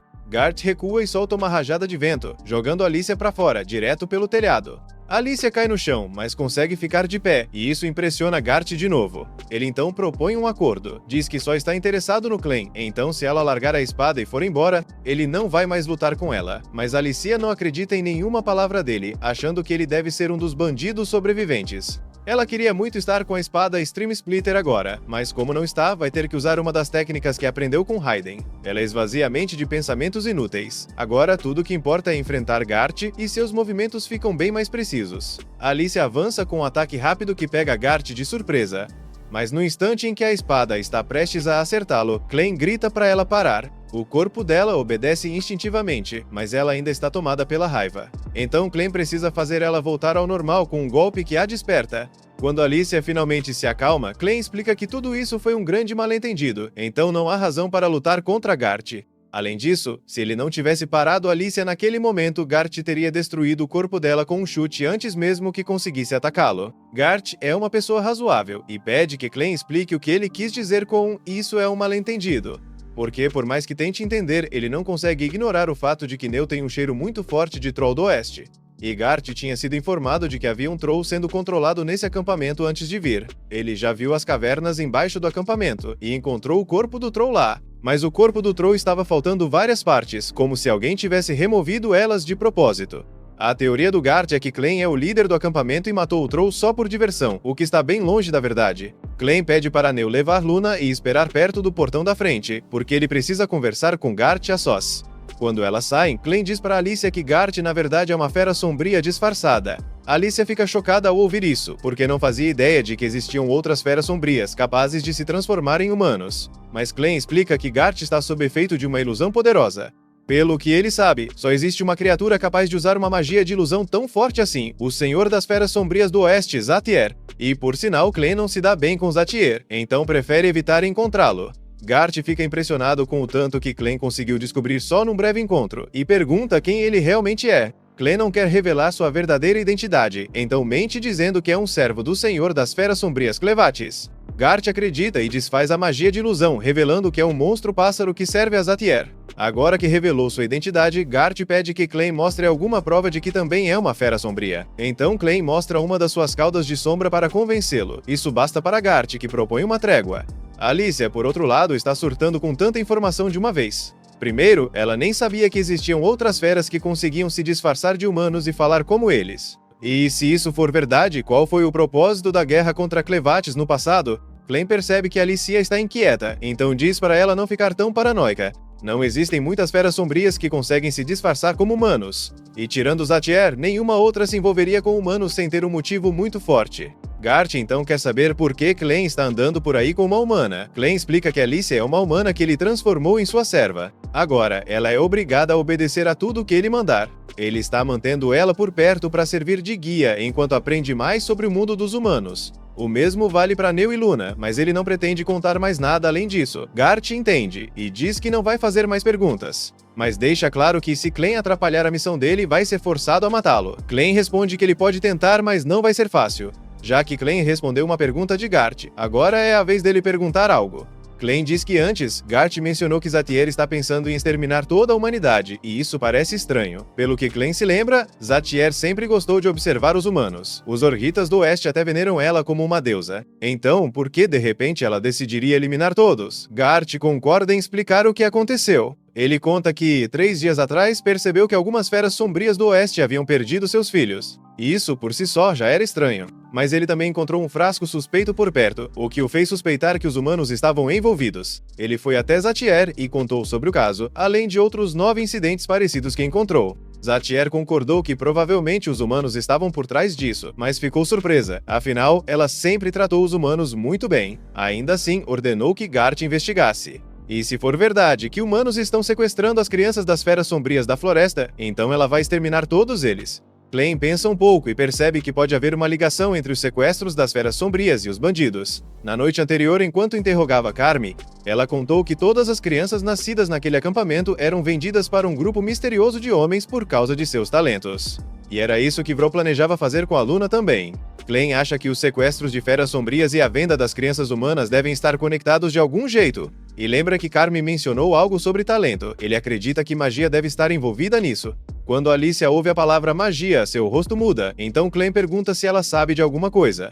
Ela diz que magia ainda não é a área dela, mas sequestrar crianças por causa do talento mágico parece algo que os magos fariam. Os magos mudaram totalmente a forma como as guerras são travadas nos reinos humanos nos últimos anos. Hoje em dia, o resultado de uma batalha depende quase totalmente das habilidades dos magos de cada lado, já que um único mago pode eliminar dezenas, se não centenas, de soldados com um único feitiço. Claro, magos também podem ser derrotados por outros magos, então não são invencíveis. Mas ainda assim, eles são uma força impressionante. A primeira pessoa a introduzir magos nas guerras foi o General Drell, também conhecido como o Matador de Dragões. E ele é o mesmo homem que matou o pai de Alicia quando ela era pequena, por isso ela guarda rancor dele até hoje. Essa é uma história interessante, mas Clem não entende por que Alicia perdeu tempo indo atrás dele, Clevatis, em vez de ir atrás do homem que matou seu pai, já que Clevatis nunca fez nada contra os humanos antes de ser atacado. Mas Alicia responde que esse era o último desejo do pai dela. Então ela precisou deixar os sentimentos de lado e seguir com a missão de atravessar o território de Clevatis. Enquanto isso, em outra parte do Reino Humano, o exército do General Drell está marchando rumo ao sul. Ele tem 50.000 soldados à disposição porque pretende capturar as ruínas de Hyden e tomá-las para si. O que restou do exército de Hyden está tentando impedi-lo, mas eles têm no máximo 6.000 homens e quase nenhum mago disponível. Então não há como resistirem por muito tempo. Miquel pergunta se os reforços vão chegar logo, mas com o cenário atual levaria pelo menos 3 dias para qualquer reforço chegar, ou seja, eles estão por conta própria. No entanto, o comandante tem um plano para dar uma chance de luta ao grupo. Ele diz a Miquel que se conseguirem entrar na fortaleza de Highgate e trancá-la por dentro, talvez consigam manter a posição contra o exército de Drell, mesmo com tamanha diferença numérica. Mas isso exigiria a cooperação dos soldados que já estão dentro da fortaleza. E embora ele já tenha enviado uma carta explicando a situação, ainda não recebeu resposta. Então, ele imagina que a situação por lá também deve estar caótica. O comandante e Miquel ainda não conseguiram confirmar se os boatos sobre Clevatis ter destruído Hyden são verdadeiros ou não. Mas se Bolat enviou o General Drell para conquistar o local, ele precisa assumir que Hyden realmente caiu. Se fosse para chutar, diria que Drell está atrás da forja de Hyden, porque sem ela não dá para fabricar armas mágicas. Miquel concorda que seria ruim se o povo de Bolat conseguisse colocar as mãos nisso e começasse a fazer armas mágicas. Mas o problema é ainda mais sério do que isso. A Forja Real de Hyden é um dos itens mágicos mais antigos que existem. Então, se os Bolates, que são obcecados por magia, conseguirem obtê-la, ninguém sabe que tipo de segredos eles podem descobrir. Com esse tipo de poder, eles poderiam conquistar o continente inteiro. Por isso, o comandante diz que eles precisam ser impedidos a qualquer custo. Ao mesmo tempo, o General Drell se reúne com o mago mais poderoso de suas forças, Minark. E Minark informa que acabou de confirmar que Hyden foi mesmo destruída por Clevatis, e todos os membros da família real foram dados como mortos, com exceção do príncipe herdeiro de 6 meses. Ele é o único com sangue real ainda vivo, mas ninguém sabe onde ele está agora. Então Minark não pode confirmar se o bebê está vivo ou morto. Mas em outras notícias, ele recebeu uma informação recente de que bandidos encontraram um bebê que bate com a descrição do príncipe. Então Minark acha que vale a pena investigar. E Drell dá autoridade total a ele para fazer o que for necessário para encontrar esse bebê e trazê-lo até ele. Clem e os outros acabaram de chegar a uma cidade próxima. Enquanto esperam Alicia reunir algumas informações, Neo faz uma xícara de café para ele. Clem nunca tinha ouvido falar de café antes, então pergunta para Neo o que é isso, mas ela também não sabe muito bem. É só uma bebida cara que o Vroco pedia para ela preparar de vez em quando. Ela pegou alguns grãos de café quando saíram do acampamento, achando que talvez Clem fosse gostar. Clem decide dar uma chance à sopa de grãos misteriosa. Depois de deixar esfriar um pouco, ele toma um gole e acaba gostando bastante do sabor. Neo fica feliz que ele tenha gostado, mas há algo que ela queria perguntar há um tempo. Ela quer saber o que aconteceu com aquele homem estranho que atacou Clem no acampamento, já que ele simplesmente desapareceu de repente, o que parece meio suspeito. Depois que Gart soube sobre os magos e a magia por meio da Alicia, ele disse ao Clem que iria embora para reportar tudo ao mestre dele.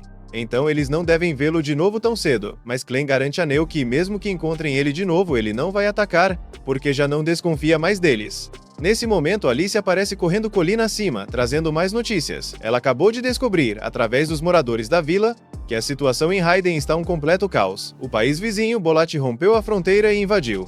Agora, Hyden está tentando resistir, mas com o rei morto e a capital destruída, não tem chance de vitória. Aparentemente, o país de Ezin até tentou impedir o avanço de Bolat, mas não conseguiu fazer muita diferença no final. Clem pergunta por que Ezin se importaria em ajudar Raiden, já que tecnicamente eles não estão envolvidos no conflito. Alicia explica que Ezin já está em guerra com Bolat há muito tempo, só que agora estão em desvantagem.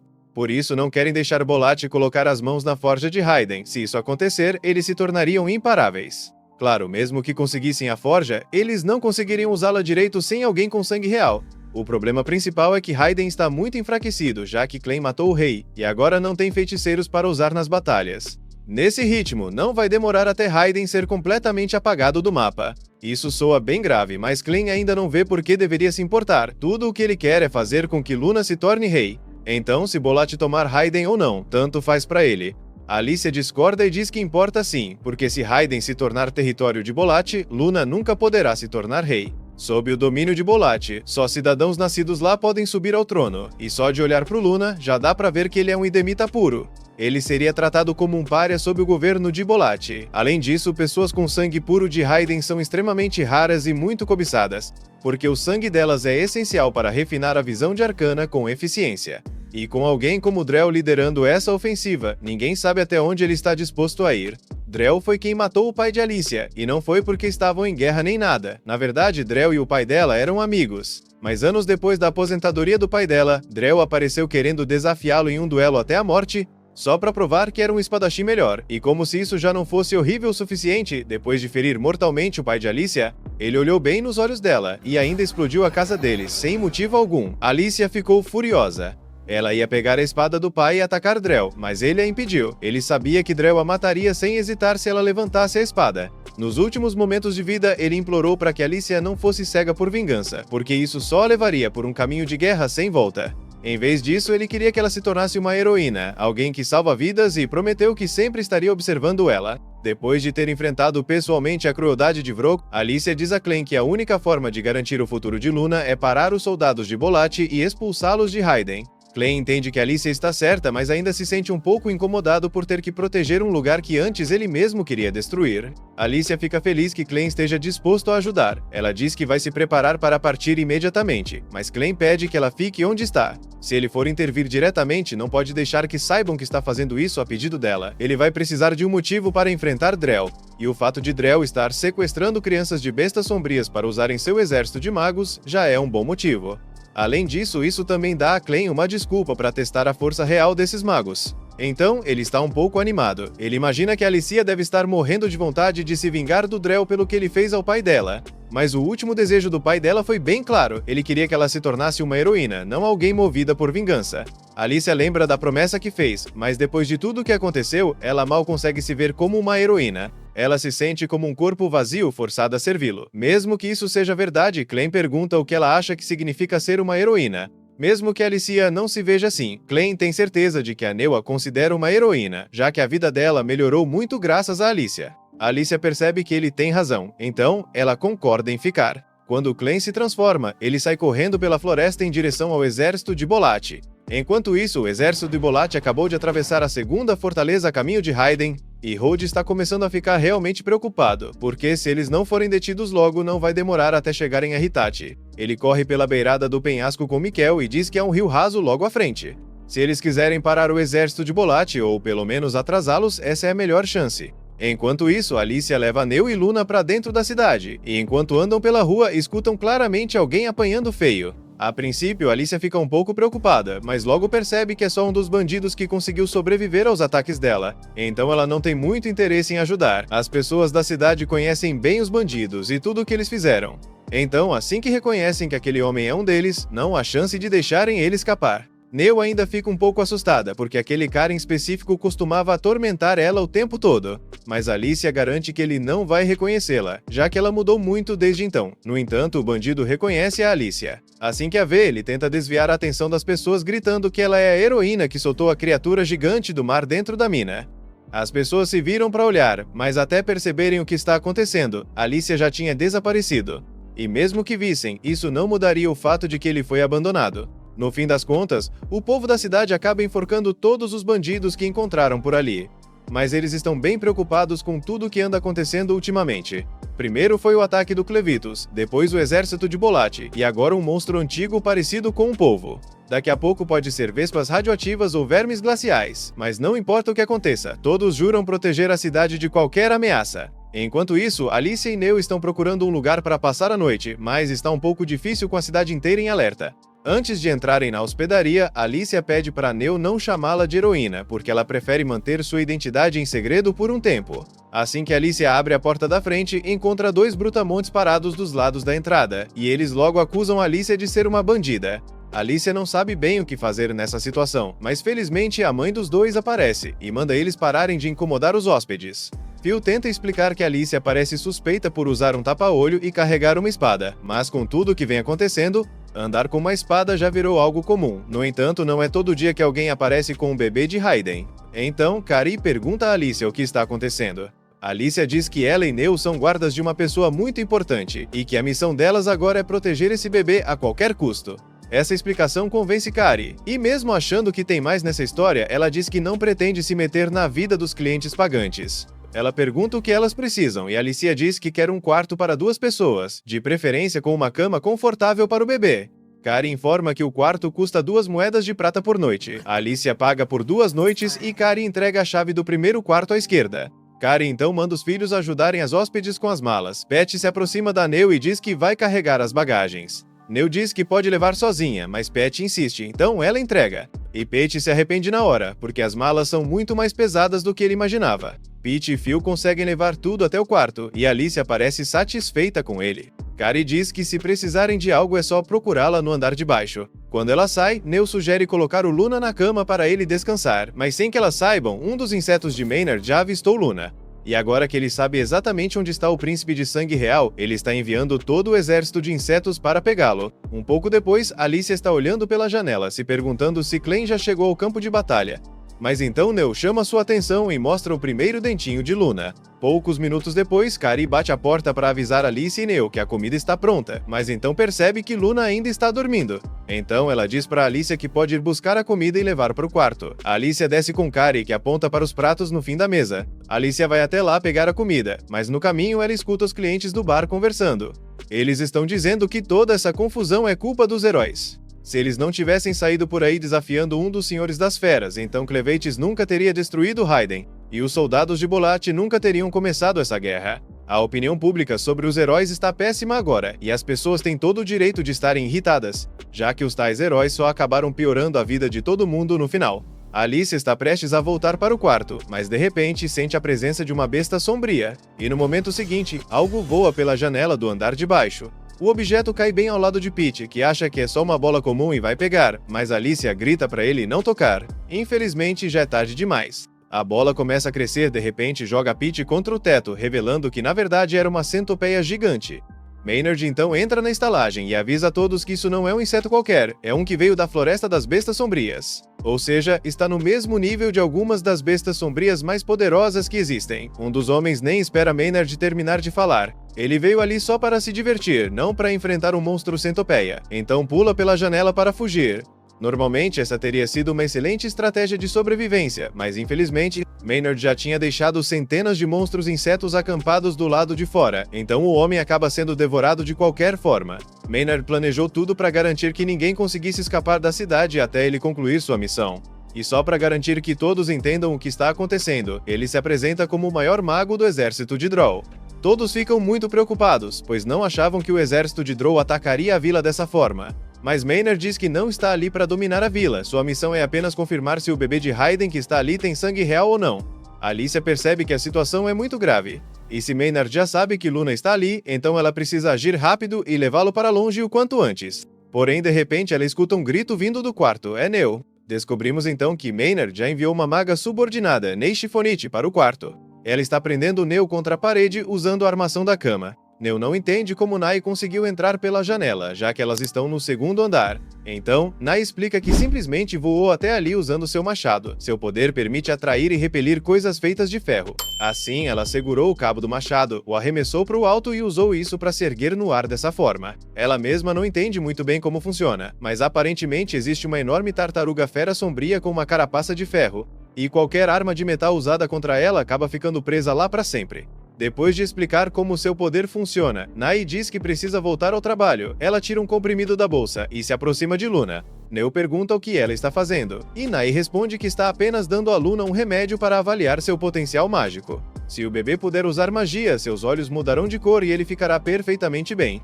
Caso contrário, ele pode tossir sangue e morrer, é uma chance de 50%. Ao ouvir que Luna pode morrer, Neo grita e implora para Nai parar. Quando Alice escuta os gritos de Neo, corre até o quarto para ajudar, mas antes que consiga chegar lá, Maynard usa sua centopeia para arremessá-la contra a parede. Ele não sabe exatamente quem Alicia é, mas não pode deixar que ela atrapalhe o plano, então decide que vai matá-la. Enquanto isso, no quarto, Neo ainda luta para se soltar e poder ajudar Luna, mas Nai diz que ela está perdendo tempo. A força que Nai consegue gerar com as armações de cama é suficiente para parar um touro em disparada. Assim, com duas armações, Neo teria que ser mais forte que 2 touros para escapar, o que seria impossível com seus braços pequenos. No entanto, para surpresa de Nai, os braços pequenos de Neo conseguem, de alguma forma, mover as armações. Com um empurrão rápido, Neo derruba Nai, deixando-a inconsciente. Maynard ouve um estrondo vindo do quarto e se pergunta o que aconteceu. Mas quando tenta ordenar que o centopeia vá investigar, percebe que algo o está prendendo. Alicia sobreviveu ao ataque da criatura e amarrou suas antenas em um nó, deixando-a completamente desorientada. Agora que ele não consegue se mover direito, Alicia o chuta no chão e corre para o quarto, querendo verificar Neo e Luna. Maynard fica impressionado, já que nenhuma pessoa comum conseguiria lidar com uma fera mágica como aquela. E agora que conseguiu observá-la melhor, ele percebe quem Alicia realmente é. Alicia abre a porta do quarto pronta para lutar, mas se surpreende ao ver Nai desacordada no chão e Neo segurando Luna nos braços. Ela também percebe o enorme buraco na parede e pergunta a Neo se Nai foi quem fez aquilo. Neo explica que na verdade foi ela mesma. Não foi intencional, mas quando empurrou a armação da cama para se soltar, acabou acertando Nai e lançando-a contra a parede. Alicia não entende como algo assim é possível, mas não tem tempo para questionar, pois precisam sair dali imediatamente. Ela pega sua espada e diz a Lumina para ficar perto, pois vão pular pela janela. Assim que saltam, Alicia usa suas habilidades com a espada para cortar todos os insetos no ar, abrindo caminho para que possam correr. Quando Maynard recupera a consciência, já é tarde demais para impedi-las. Maynard até gostaria de ir atrás delas, mas os insetos no ar não fazem distinção, e ela seria morta na mesma hora se saísse sem a ajuda dele. Algum tempo depois, Alicia e Neo conseguem sair dos limites da cidade, e os insetos param de persegui-las, pois Maynard só havia ordenado que cercassem a cidade. Se tiverem sorte, talvez consigam atravessar a floresta antes do amanhecer. Mas as coisas nunca são tão simples, elas acabam encontrando uma segunda barreira de insetos na floresta, em número muito maior. Assim, Alicia não poderá abrir caminho como fez antes. Neo pergunta o que devem fazer, mas Alicia não tem certeza. Por enquanto, a prioridade é encontrar um lugar para se esconder. De volta à estalagem, Nai desce e informa Maynard que as mulheres fugiram. Maynard pergunta se ela ao menos conseguiu testar a aptidão mágica do bebê, mas Nai diz que não, pois foi nocauteada por Neo com a armação da cama. Maynard percebe que subestimaram muito aquelas duas, mas todo esse incidente permitiu confirmar alguns detalhes. Antes de tudo, a mulher loira era a heroína Alicia Glenfall, e Maynard tem certeza disso, pois estava presente quando Drell matou o pai dela. Não existe possibilidade de uma heroína estar viajando com um bebê comum. Então, isso praticamente confirma que Luna é o príncipe Idenite que eles estavam procurando. E Maynard está praticamente se tremendo de ansiedade, só de pensar em como vai ser divertido torturar uma heroína quando finalmente colocar as mãos nela. Enquanto isso, Nai apenas o encara, se perguntando por que precisa passar tempo ao lado desse lunático. Quando Maynard termina de rir de forma maníaca, ele diz a Nai que precisam reunir todas as pessoas e levá-las para a praça principal. Assim que todos estão lá fora, o líder da cidade pergunta a Maynard por que ele os trouxe até ali, dizendo que se ele acha que alguns insetos vão ser suficientes para fazê-lo se render, está muito enganado. Maynard fica impressionado com a ousadia dos moradores, mas quer deixar algumas coisas claras desde o início. Primeiro, ele diz que ele e o exército Bolate nem estariam ali se o rei de Reien não tivesse feito aquela aposta idiota de atacar Clevates. Agora que a capital foi destruída, existe a possibilidade de Clevates voltar para tomar o território. Então, o exército Bolate está gentilmente se oferecendo para protegê-los, o que na prática é apenas uma desculpa para invadir Reien. Sem o rei e sua arma mágica, eles praticamente não têm como impedir isso. Além disso, Maynard afirma que há um inimigo ainda maior para se preocupar no momento. A mulher loira de antes é uma das 3 heroínas que começaram toda essa confusão. Se o povo quer descontar sua frustração em alguém, pode começar caçando-a. Enquanto isso, o exército de Drell ainda está a caminho para conquistar a capital caída de Raiden. Eles estão atravessando um rio raso quando Drell de repente para no meio do caminho, pois sente que está sendo observado. Ele ordena que o espião apareça imediatamente, dizendo que não adianta tentar se esconder numa noite de lua tão clara. De repente, Rod salta de um arbusto próximo e crava sua lança na água, congelando todo o rio e prendendo os pés de todos os soldados de Drell. Ele então ordena que seus homens avancem. Mesmo que o exército de Drell os supere em número por 10-1, eles vieram preparados com grampos de gelo, o que lhes permite se mover livremente, enquanto até as feras sombrias escravizadas de Drell mal conseguem andar. Miquel lidera os soldados na batalha e ordena que todos ataquem primeiro os magos de Drell, para que não consigam se libertar. Drell conhece as habilidades da lança de gelo, mas, mesmo em seu nível máximo, ela não deveria ser capaz de congelar o rio inteiro de uma vez. Ele supõe que Rod tenha colocado algum mago mais acima do rio para resfriar a água até pouco antes do congelamento, deixando que a lança de gelo completasse o trabalho. Ele admite estar impressionado com o quão bem planejada foi a estratégia de Rod. Rod parece ter realmente dominado a lança de gelo, e se derrotar Drell ali, poderá pôr fim a toda a guerra. Mas Drell diz que não será tão fácil. Rod avança com sua lança, mas Drell contra-ataca com um golpe pesado, lançando-o vários metros para trás. Determinado, Rod lança um ataque mágico de gelo contra Drell, mas este reage a tempo de desviar e salta para fora de sua trajetória, deixando o gelo prendê-lo no lugar. Rod e Drell começam a lutar novamente, e mais uma vez Drell se impressiona com as habilidades de Rod, já que, embora uma regalia conceda poder, é preciso força real para extrair todo o seu potencial. No entanto, Drell ainda acha que isso não será suficiente para quebrar as correntes do mundo. Então ele libera seu poder e usa sua espada para invocar a garra de um dragão no ar. Rod fica absolutamente chocado, pois regalias não deveriam ser capazes de invocar objetos físicos. Mas aquela garra era real o suficiente para lançá-lo voando pelo rio. Miquel e os soldados percebem que Rod está em apuros e começam a recuar para ajudá-lo. Nesse momento, Drell explica que, ao fundir sua espada com magia, ela se tornou algo muito mais poderoso do que qualquer espada comum. Em seguida, Drell percebe alguns homens de Rod vindo em sua direção, e imediatamente os destrói com sua garra de dragão, junto com seus próprios soldados. Rod não acredita que Drell mataria seus próprios homens tão friamente. Mas Drell diz que qualquer um fraco o suficiente para morrer com um ataque desses não merece ver o mundo além de suas fronteiras. Rod não faz ideia do que ele quer dizer, já que Drell vem falando sobre fronteiras e correntes há um tempo. Então Drell explica que seu objetivo é destruir a lenda dos heróis. Essa lenda levou as pessoas a desafiar oponentes impossíveis de derrotar, usando métodos que tornam a vitória praticamente inalcançável. As coisas têm sido assim por milhares de anos, e ninguém jamais pensou em questionar, por isso a tradição nunca mudou.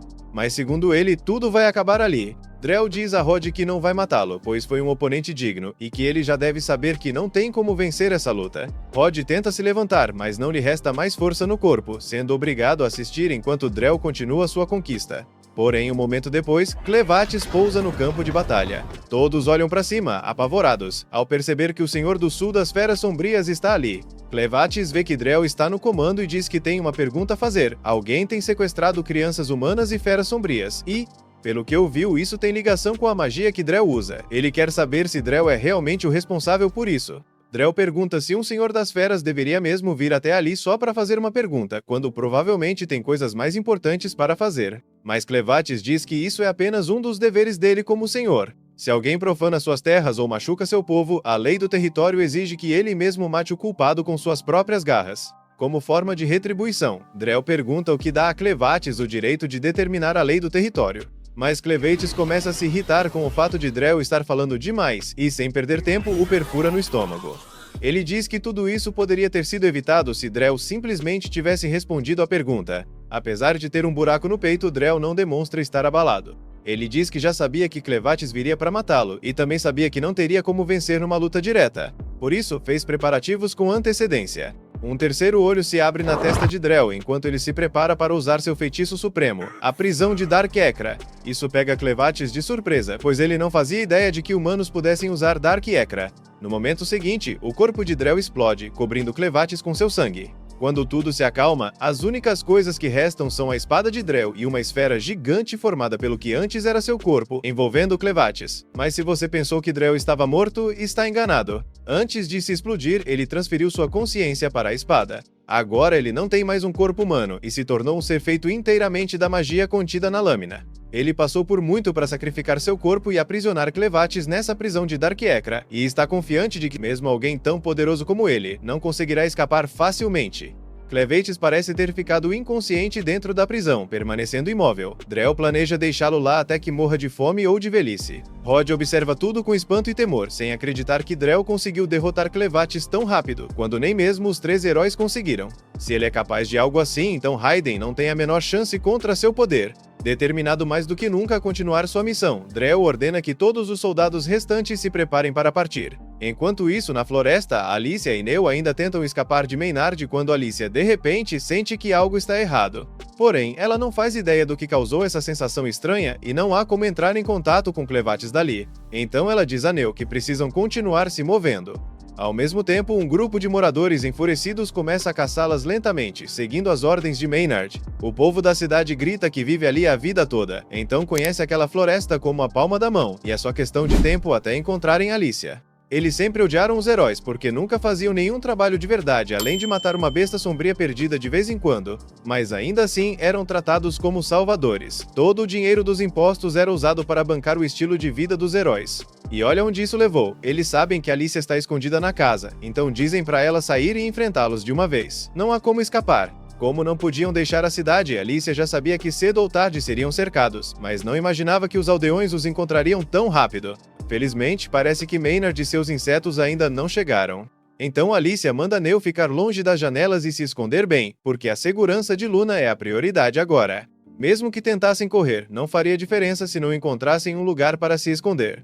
Nesse momento, Phil grita que já cansou de esperar Alicia aparecer. Se ela não vai sair, então ele vai incendiar o prédio inteiro com ela dentro. Mas quando está prestes a atear fogo, Pat segura sua mão e manda ele parar, porque isso já passou dos limites.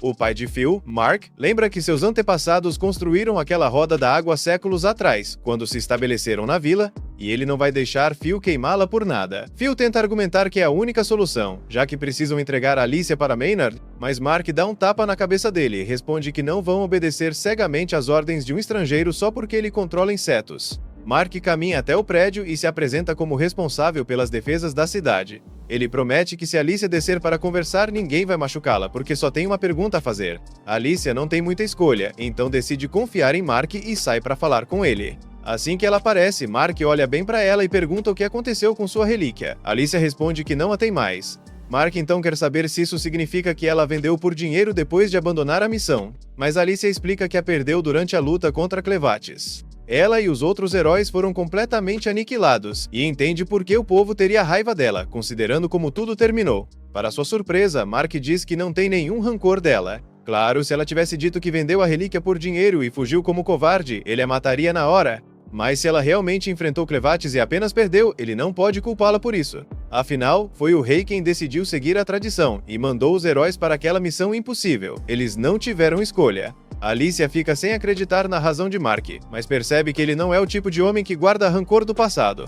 Mesmo assim, ele quer saber o que Alicia acha que devem fazer agora. Será que vale a pena continuar a tradição e tentar atravessar o território das bestas sombrias? Ou deveriam desistir e continuar vivendo como sempre viveram? Alicia se lembra do dia em que lutou contra Clevates. Quando foi despedaçada e arremessada pelo ar, mesmo que por um instante, conseguiu ver claramente o mundo além do território das bestas sombrias. E era redondo, sem fim à vista. Pode soar tolo vindo de alguém que fracassou tão miseravelmente, mas ela acredita que é importante nunca desistirem de tentar alcançar o mundo exterior, porque existem coisas que só podem ser descobertas ou conquistadas com um salto de fé. Ela conheceu recentemente alguém arrogante e assustador. E mesmo que ele a trate como lixo, se nunca tivesse cruzado seu caminho, não teria ampliado sua visão de mundo. E sabendo que o mundo é muito maior do que qualquer coisa que já viram, Alicia se recusa a aceitar que não faz sentido lutar para vê-lo. Mark fica realmente impressionado com o discurso dela, então diz que Alicia está livre para ir embora. Ele sabe que alguns dos homens ainda devem estar com raiva dela por ser uma heroína, mas vai encontrar um jeito de acalmá-los. Só que ela terá de encontrar sozinha uma forma de atravessar a muralha de insetos. Porém, quando Mark já se afastava, Maynard aparece de repente montado em sua enorme centopeia e imediatamente corta o peito de Mark por ter estragado sua diversão. Ele queria se divertir vendo os cidadãos lincharem a última heroína sobrevivente, mas Mark teve que aparecer e perdoá-la. Alicia não perde tempo e corta a centopeia em pedaços, mas Maynard consegue escapar e já chamou o resto de seus insetos para atacar, colocando os moradores da cidade em sério perigo. Alicia grita para todos entrarem rápido na casa, para não virarem comida de inseto, enquanto ela se dedica a derrubar o máximo possível. Maynard, com sarcasmo, diz que está impressionado com a resistência de Alicia, mas quer ver quanto tempo ela vai aguentar sozinha. Afinal, muitos dos insetos menores são venenosos, e ela estava tão ocupada com os maiores que nem percebeu os pequenos a mordendo. Ali, todo tipo de inseto é perigoso, abelhas no ar, formigas no chão, e até uma aranha cujo veneno é capaz de destruir o sangue. Essa última realmente assusta Alicia, porque o que mantém ela viva agora é o sangue negro que Clevatis colocou no lugar do original. Se o veneno da aranha destruir isso, ela realmente não vai durar muito. No passado, Maynard até gostava dos heróis, mas tudo mudou no dia em que perdeu a família inteira no incêndio. Desde então, passou a odiá-los por não terem feito nada para ajudar. O corpo de Alicia começa a tremer por causa do veneno, mas os insetos continuam vindo, e ela não pode parar. No meio da luta pela vida, de repente ouve uma voz familiar. Ela olha para baixo e vê a cabeça de Clevatis saindo de seu peito, dizendo com naturalidade para ela terminar logo o que está fazendo ali, porque ele precisa da ajuda dela em outra coisa. Enquanto isso, dentro da casa, Neo e os outros moradores observam a batalha com ansiedade. Logo percebem que alguns insetos estão conseguindo entrar pelas frestas da parede, então correm para derrubar e esmagar cada um deles. Não podem deixar que essas criaturas invadam, principalmente com o futuro rei ali dentro. Todos pegam o que podem para tampar os buracos nas paredes. Do lado de fora, Maynard continua zombando de Alicia, chamando-a de falsa heroína por ser tão fraca. Então usa sua magia para invocar um escorpião gigante que estava escondido no subsolo e ordena que ataque. O golpe lança Alicia para dentro da água. Enquanto está submersa, Clevatis aparece novamente e já percebeu que ela está tendo dificuldades porque foi envenenada. Ela pergunta se o veneno realmente afeta o sangue negro, e ele confirma que sim. Não é forte o bastante para destruí-lo por completo, mas enquanto o efeito durar, Alicia não vai conseguir se curar dos ferimentos. Ou seja, sua imortalidade se foi. Na superfície, Maynard grita perguntando se Alicia acha que ficar debaixo da água vai protegê-la. Ele não se importa em esperar até que ela precise respirar. Mas lembra que os amigos dela, escondidos na casa, talvez não sobrevivam por tanto tempo. Na casa, os moradores finalmente bloqueiam todas as frestas, mas de repente algo cai do telhado, uma larva gigante. Phil a esmaga de imediato, mas há muitas outras surgindo. Elas não só estão devorando o telhado, como também toda a floresta. De volta à cidade, depois que Maynard partiu, os homens que Mark mandou ficar para trás derrubaram os soldados Bolatti, mas começam a ouvir um som estranho vindo da floresta. Não sabem o que é. Nai diz que já começou, mas eles não entendem do que ela está falando. Na verdade, se perguntam por que ela nem seguiu Maynard quando ele partiu. A resposta é simples. Nai valoriza a própria vida e não quer estar perto dele a menos que seja necessário. Ele é o mestre de todos os insetos e completamente insano. Quando entra em frenesi, nada ao redor sobrevive. Na floresta, Maynard ri de forma ameaçadora enquanto as larvas devoram tudo. Ele explica que essas larvas são especiais porque só eclodem uma vez a cada século. E quando isso acontece, toda a vegetação ao redor é destruída em poucos minutos. Ou seja, quando terminarem não sobrará nada da floresta. Isso não tem nada a ver com Alicia. Maynard simplesmente sabe que os moradores dependem da madeira da floresta para sobreviver. Então, se quisesse arruinar suas vidas, destruir a floresta seria a forma perfeita. Além disso, quando as larvas terminarem de devorar o prédio, todos lá dentro virarão comida de inseto. 2 problemas resolvidos de uma vez só. Alicia não aceita deixar isso continuar. Ela salta da água para enfrentá-lo. Mas já é tarde. Várias larvas se transformaram em casulos, prestes a eclodir. Segundos depois, centenas de mariposas surgem e avançam diretamente contra ela. Mas quando Alicia tenta cortar as mariposas, as asas delas a cobrem com um pó estranho que atrapalha sua visão. Agora ela mal consegue enxergar o que está acontecendo. Então Maynard aproveita a oportunidade e usa um escorpião para jogá-la para longe. Ela tenta com todas as forças se libertar, mas já não tem mais energia. Está prestes a ser devorada. Clem percebe que se não fizer alguma coisa logo, Alicia vai morrer. Então, finalmente decide ajudá-la um pouco. Ele puxa a espada Stream Splitter de dentro de sua sombra. Maynard vê a lâmina emergindo do monte de insetos e começa a ficar preocupado, porque aquilo se parece demais com uma regalia. Clem diz a Alicia que todos os seres vivos são feitos, em sua maior parte, de água, e com os insetos não é diferente. Por isso quer que ela os imagine como um rio, e acabe logo com isso, já que ele ainda precisa da ajuda dela. Alicia agarra a espada e com um único golpe transforma os insetos ao seu redor em névoa, mas isso ainda não é suficiente.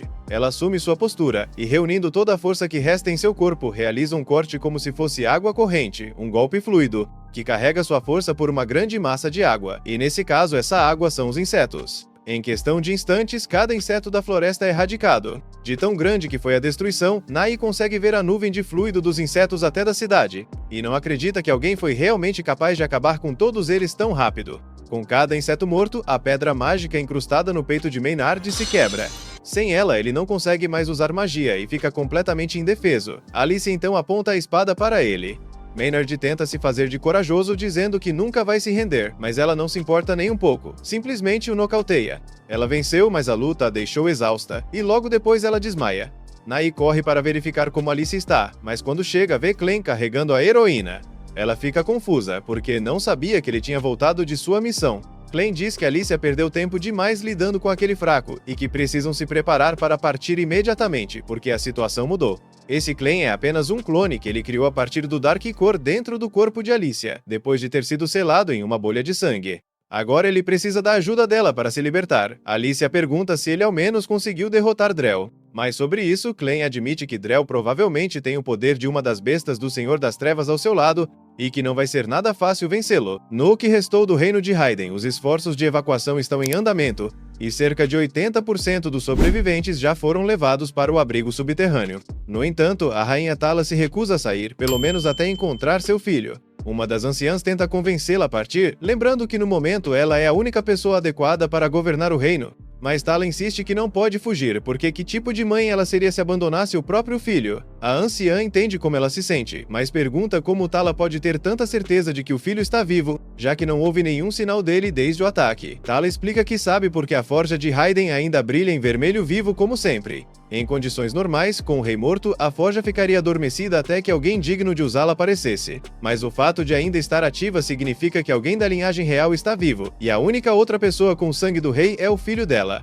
Por isso, ela afirma que a prioridade deve ser encontrá-lo e protegê-lo até que ele seja forte o suficiente para usar a forja. Enquanto conseguirem fazer isso, o reino de Raiden viverá. O plano está claro, mas Tala fica frustrada porque tudo isso poderia ter sido evitado se ela tivesse conseguido fugir do reino com o filho como havia planejado. A anciã pergunta o que ela quer dizer, então Tala explica que antes do ataque de Clevates ela teve uma premonição de que isso aconteceria. Ela sabia que os heróis seriam fracos demais para derrotar as bestas das trevas e que Clevates destruiria a capital em retaliação. Mas como não sabia quando exatamente aconteceria, perdeu a chance de escapar.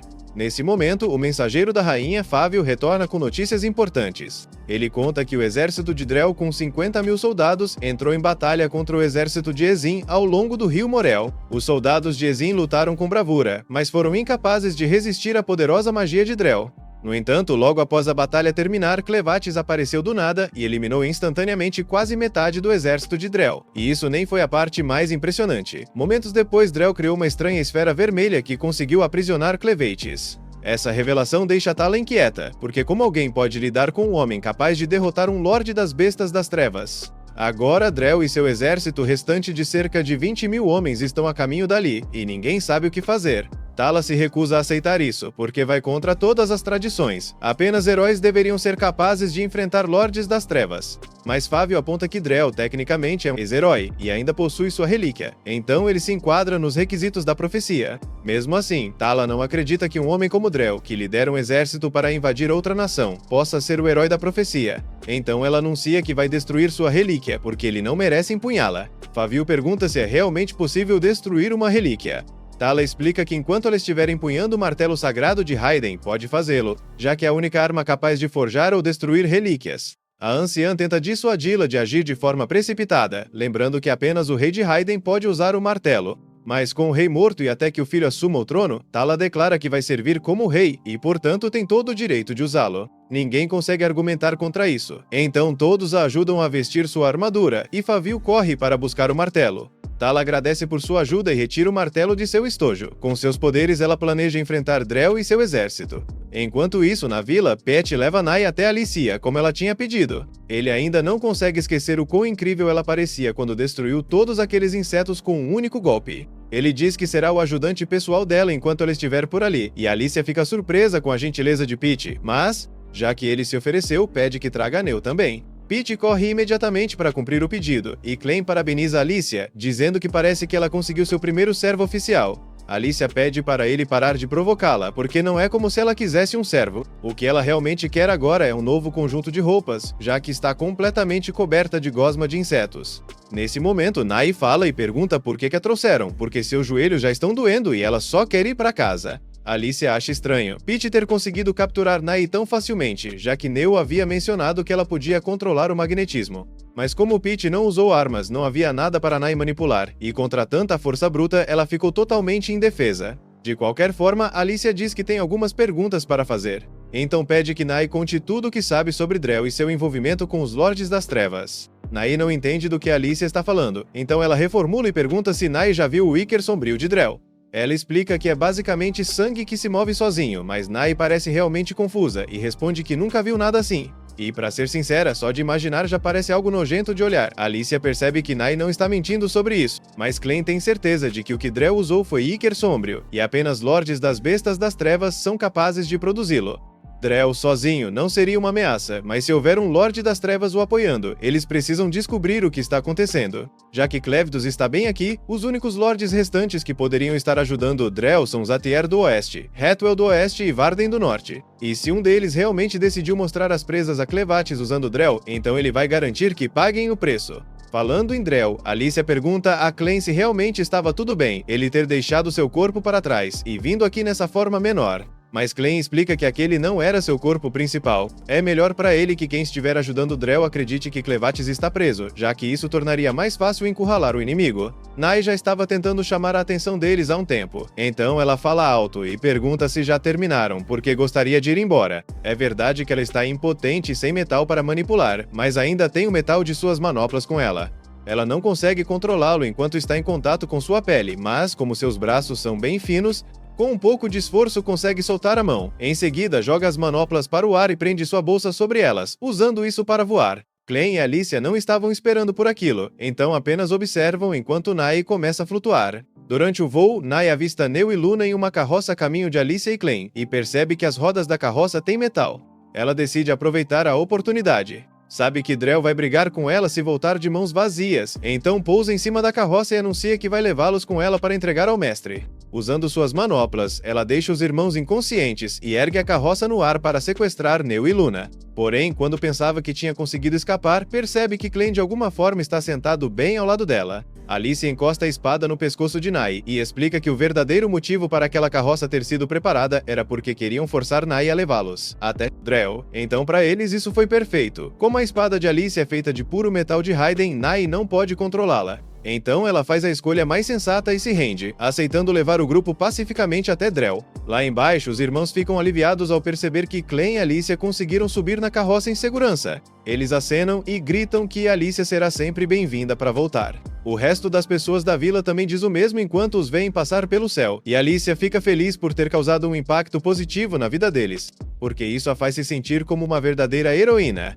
Clem a provoca de novo por estar com uma expressão tão convencida, mas Alicia acha que merece pelo menos isso, já que conseguiu salvar a vila. Clem, no entanto, lembra que ela só conseguiu graças à ajuda dele. Neu não entende exatamente o que aconteceu, mas acha que Alicia foi incrivelmente heróica. E fica realmente surpresa ao descobrir que Luna é o príncipe de Raiden. Ela pergunta se está tudo bem segurá-lo assim, de forma tão casual, já que alguém como ela normalmente não teria permissão para tocar em um membro da realeza, mas Clem responde que essa é uma regra boba. Neu está em uma posição especial e foi essencial para manter Luna vivo. Ela também é várias vezes mais forte do que qualquer humano comum agora. Então, se algum dia alguém tentar dizer que ela não vale nada, deveria simplesmente esmagar essa pessoa. Alicia sente a necessidade de intervir e esclarecer que Neu não pode sair por aí esmagando as pessoas desse jeito, mas Clem diz que essa sempre foi a forma como ele lidou com os que o odiavam, então não vê problema nisso. Logo, o grupo chega a uma cadeia de montanhas e do outro lado está a capital, Hitachi. Clem pergunta a Alicia se ela está pronta para lutar. Ele não pode deixar ninguém descobrir que está ali, então não poderá ajudá-la. Além disso, também não pode deixar que Drell descubra sobre o Ichor sombrio em seu corpo, então sua cura será limitada. Ainda assim, Alicia afirma que está pronta para enfrentá-lo e vingar seu pai. Assim, Nai conduz a carroça voadora sobre a cordilheira. Assim que Hitachi fica à vista, fica claro que a cidade já está sob ataque. Drell deve estar por perto, então Alicia olha ao redor e o vê em pé sobre uma das muralhas do castelo. Ela não quer perder tempo, então agarra o braço de Nai e a força a virar a carroça direto em direção a Drell. Enquanto isso, nas muralhas, a princesa Tala e os cavaleiros portadores de espadas mágicas se reúnem para enfrentar Drell. Tala diz aos cavaleiros que suas espadas são quase tão fortes quanto a regalia de Drell, então, se alguém puder lidar com ele, seriam eles. No entanto, já dava para perceber que aqueles homens estavam prestes a morrer em poucos minutos. Eles avançam contra Drell e tentam cercá-lo. Mas mesmo enquanto começa um ataque, Drell apenas fica parado calmamente e os chama de irritantes. Nesse ponto, os cavaleiros já tinham certeza de que estavam condenados. Ainda assim, fiéis ao reino, eles avançam rumo à morte certa, esperando distraí-lo o tempo suficiente para que o esquadrão de arqueiros conseguisse uma boa chance de ataque. Mas mesmo com a melhor linha de visão possível, os arqueiros erram o disparo, e Drell se transforma em uma espada para desviar. Tala e os outros cavaleiros não sabem se estão enlouquecendo ou se Drell realmente se transformou em uma espada no meio da luta. Eles não têm ideia do que aquela transformação significa. Os escudeiros avançam em formação para bloquear o ataque, mas são todos lançados para longe imediatamente, e Drell acaba agarrando Tala pelo pescoço. Ele elogia seus esforços para proteger Raiden, mas diz que ela nunca poderá se tornar rei, e Tala sabe disso. Ela não tem sangue real em suas veias, e apenas aquele com sangue real mais forte pode reivindicar o trono. Se todos os sucessores do rei morrerem, o direito à sucessão passa naturalmente para o parente mais próximo. Mas Drell pretende acabar com essa tradição naquele dia. Tala não pode garantir que vai sobreviver, mas está confiante de que um único golpe com o martelo seria suficiente para destruir a regalia de Drell. Só precisa de uma distração para ganhar tempo. Nesse momento, Alicia despenca da carroça voadora, chamando totalmente a atenção de Tala, mas aquilo era a distração perfeita de que precisava. Então ela aproveita a oportunidade e ataca a espada de Drell. Enquanto isso, Clegane e Nai observam de longe. Nai se pergunta se Alicia ficará bem enfrentando Drell sozinha. Mas Clegane responde que não importa se Alicia vencer ou perder, porque tudo o que queria era que ela mantivesse Drell ocupado. Drell e quem quer que esteja o apoiando estão atrás da forja de Raiden. Clegane quer chegar lá primeiro. E é por isso que trouxe Luna, já que apenas alguém com sangue real pode quebrar o selo. Clegane já sabe onde a forja está. Então conduz Neo até uma das muralhas do castelo e diz que a forja fica do outro lado. Ele poderia facilmente atravessar a parede, mas quer manter um perfil discreto, então pede que Neo faça isso. Ela hesita e pergunta se ele tem certeza, porque a muralha parece bem sólida. Mas Clegane responde que, quando a curou, concentrou o poder de um Troll em seus braços pequenos. Então sua força deveria ser várias vezes maior do que a de qualquer Troll. Neo resolve tentar e empurra a parede de leve. Para sua surpresa, o bloco de pedra voa com muito mais força do que ela imaginava. Atravessa a muralha inteira e cai bem em cima dos guardas que estavam de prontidão para proteger a forja. De alguma forma, Neo sente que sua força acabou de subir um pouco. Mas Clegane diz que ela está imaginando coisas e pede que se apresse, porque eles não têm muito tempo. Enquanto isso, na entrada da forja, Fávio e alguns guardas conseguiram sobreviver ao ataque acidental de Neo. Mas antes que pudessem entender o que os atingiu, Clegane usa seus poderes para arrastá-los para as sombras. E ao chegar à entrada da forja, coloca cuidadosamente a mão de Luna sobre o selo para destrancá-lo. Um pouco depois, Gart desce voando para inspecionar a bolha onde o corpo de Clevatis está preso. Ele tem quase certeza de que Clevatis deveria ser capaz de escapar de algo assim, então não entende por que ele ainda continua lá dentro. Gart dá um chute na bolha para tentar quebrá-la, mas ela é realmente sólida, e ele percebe que não tem força suficiente para destruí-la. Nesse momento, Rold vira e se apresenta. Ele viu Gart descer voando do céu e assume que essa deve ser sua habilidade mágica, então quer pedir um favor. Ele explica que precisa que Gart o leve voando até a capital de Raiden, porque Drell e seu exército já devem ter começado o ataque, e ele precisa impedi-los. O Gart estava prestes a ignorar Rold, mas tinha assistido a luta de longe e lembra perfeitamente que Rold foi derrotado por Drell. Por isso, se pergunta por que ele iria querer lutar de novo agora. Rold sabe que provavelmente não tem chance de vencer, mas alguém precisa deter Drell antes que ele consiga colocar as mãos na forja de Raiden. Se ele conseguir acessar esse tesouro e usá-lo junto com sua magia, uma calamidade catastrófica vai atingir a Terra. Ouvir a palavra magia faz Gart se lembrar do que Zater havia dito antes de sair em missão. Se essa calamidade realmente estiver prestes a acontecer, talvez ele devesse investigar, usando Rold como desculpa. Gart então diz a Rold que vai ajudá-lo a chegar até Hitachi, mas apenas sob duas condições. Primeiro, assim que chegarem lá, Rold terá que ajudá-lo em sua missão por um tempo. Segundo, Rold não poderá fazer perguntas sobre quem Gart é. Rold pergunta o que acontece se ele quebrar essas condições, e Gart responde que o matará. Rold diz que nunca faria nada que traísse sua pátria, mas fora isso aceita os termos. Gart então revela suas asas e diz para Rold segurar firme, ou ficará para trás. Assim, Rold agarra o tornozelo de Gart, e os dois partem voando em direção a Hitachi. Enquanto isso, na capital, Clegane ainda tenta abrir o selo da forja com a ajuda de Luna, mas não está funcionando.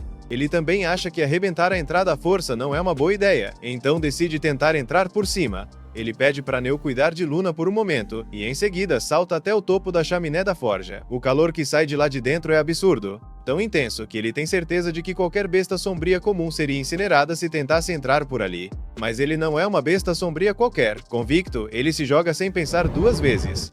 Do lado de fora, porém, Neo é abordada por um homem estranho. Quando ela se vira para ver quem é, fica horrorizada. Dentro da chaminé, Clem percebe, no meio do caminho, que talvez não seja tão resistente assim ao calor. Então ele se esconde na sombra de um dos tijolos que conseguiu soltar. Ele fica impressionado com o poder da forja, mesmo em estado dormente, e adoraria dar uma olhada lá dentro, mas tem quase certeza de que seria queimado vivo se tentasse entrar completamente. Nesse instante, ele percebe que as portas da forja estão de alguma forma abertas. Mas o que o preocupa ainda mais é ver que Neo está inconsciente lá fora e que Luna desapareceu. Um momento depois, o misterioso Homem de Antes aparece, carregando Luna nos braços, e ele nada mais é do que o Rei de Raiden. Só que, pelo estado de seu corpo, ele já deveria estar morto. Enquanto isso, Alicia ainda está em combate contra Drell, e a situação não vai nada bem. Drell a ridiculariza, dizendo que ela não chega nem perto da força que o pai dela tinha. E por mais que odeie admitir, Alicia sabe que ele tem razão, já que mal consegue acompanhá-lo. Ela acaba sendo lançada para trás e cai em meio a um grupo de soldados de Drell. Mas aqueles soldados não valem o tempo dela, então Alicia logo procura por Drell novamente. Ela o vê indo em direção ao castelo e não perde tempo, salta de volta à luta para alcançá-lo. Assim que Drell pousa sobre a muralha rainha e os soldados restantes disparam mais flechas contra ele. Mas para ele isso é apenas um incômodo menor. Ele corta todas as flechas ao meio com facilidade. As flechas podem não ter causado nenhum dano a Drell, mas ganharam tempo suficiente para que Alicia o alcançasse. Então ela desfere contra ele um corte ascendente com a espada. Infelizmente, essa técnica foi criada pelo próprio Drell, que bloqueia facilmente o golpe e contra-ataca com algo ainda mais devastador. O golpe Dragonfly Sky. Esse ataque lança centenas de cortes contra Alicia. Mas, para surpresa de Drell, Alicia consegue sair daquele ataque com todos os membros ainda intactos. Então ele a elogia, dizendo que ela realmente tem talento, como era de se esperar da filha do mestre espadachim. Alicia, porém, não quer ouvir esse tipo de elogio vazio. Ela ergue a espada e exige saber o que aconteceu entre Drell e seu pai, e por que ele o matou. Drell responde que o pai dela, Margo, foi um amigo que treinou com ele na mesma escola de espadas e que também competiu contra ele pelo título de herói. Alicia fica chocada, pois é a primeira vez que ouve falar disso, e Drell também se surpreende que ela nunca tenha escutado essa história. Então, ele guarda a espada e diz que vai contar tudo, como ficou conhecido como Drell, o matador de dragões, e como o pai dela desistiu de se tornar um herói. 25 anos atrás, Drell e Margo se enfrentaram em um torneio para decidir quem empunharia a primeira regalia que o Rei de Raiden havia forjado na época.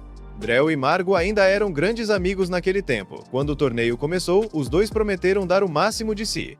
No fim do duelo, Margo saiu vitorioso. Embora Drell ficasse profundamente decepcionado por perder a chance de se tornar herói, ele ainda teve espírito esportivo e parabenizou Margo pela vitória. Assim que foi declarado campeão, Margo recebeu oficialmente o título de mestre espadachim, além da regalia. Foi dito a ele que, a partir do momento em que aceitasse a espada, deveria cumprir os deveres de um herói, enfrentar as bestas sombrias e proteger a humanidade. Margo aceitou os termos. Então o rei lhe entregou a regalia, e assim que a retirou da bainha, sentiu o poder percorrer seu corpo.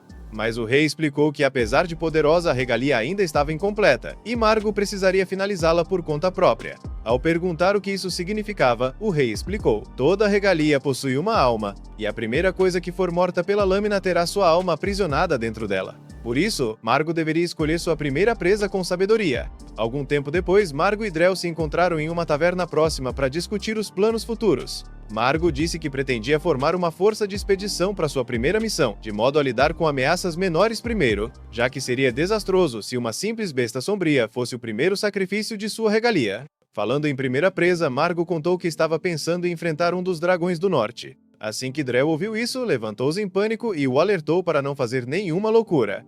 Ele entendia o desejo de Margo de aprisionar uma alma poderosa em sua regalia, mas os dragões do norte eram servos do Senhor das Bestas Sombrias, Van, e enfrentá-los naquela época seria uma sentença de morte garantida. Além disso, os dragões viviam nas Montanhas Geladas, e Margo jamais conseguiria atravessar aquele terreno hostil com uma regalia incompleta. Mas Margo insistiu que essa era a única escolha possível, se ele realmente pretendia, um dia, enfrentar um Senhor das Bestas Sombrias. Drell já duvidava das chances de Margo contra um dragão comum, e a ideia de lutar contra um Senhor das Bestas Sombrias parecia pura insanidade.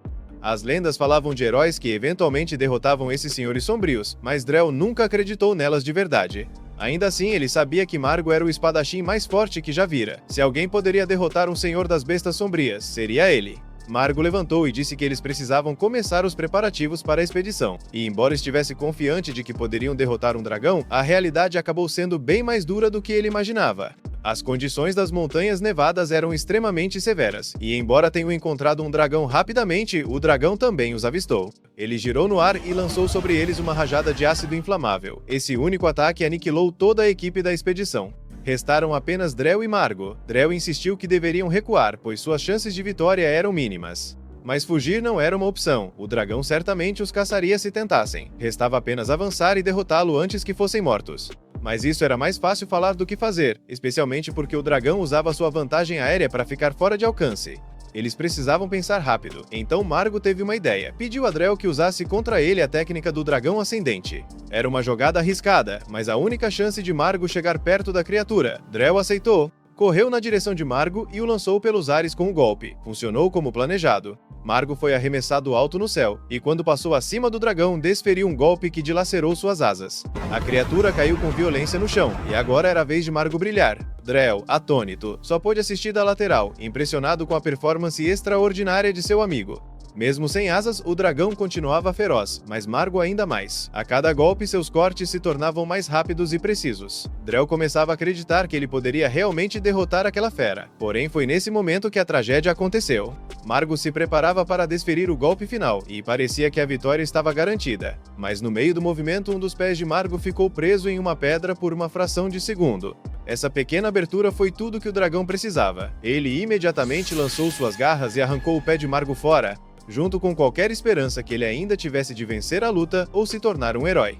Naquele instante, Margo entendeu. É isso, chegou meu fim. Então, no último segundo, ele jogou sua espada para Drell e gritou para que ele terminasse aquilo antes de ser esmagado e silenciado pelo dragão. Drell mal teve tempo de processar o que acabara de acontecer, mas sabia o que precisava fazer. Ele agarrou a regalia e avançou direto contra o dragão enfraquecido. Graças a todo o dano que Margo já havia causado, Drell conseguiu facilmente decapitar o dragão, e mal podia acreditar no que tinha acabado de fazer. Ele se virou para olhar Margo e contar que eles realmente haviam derrotado a criatura. Mas momentos depois, a regalia começou a absorver a alma do dragão. Drell sentiu a imensa energia fluindo para dentro da espada, fazendo-se sentir mais forte do que nunca. Só que, assim que a espada terminou de absorver a alma, Drell percebeu uma presença assustadora atrás dele. Toda aquela comoção havia atraído a atenção do Senhor das Bestas Sombrias, Van. E a próxima coisa que Drell se lembra é de ter acordado em uma poça de seu próprio sangue. Mas, de alguma forma, seu corpo ainda estava intacto. Depois disso, Drell conseguiu carregar Margo e mais um outro sobrevivente de volta para a cidade. Foi a partir daí que Margo se aposentou como herói e viveu o resto da vida, até que Drell eventualmente o matou.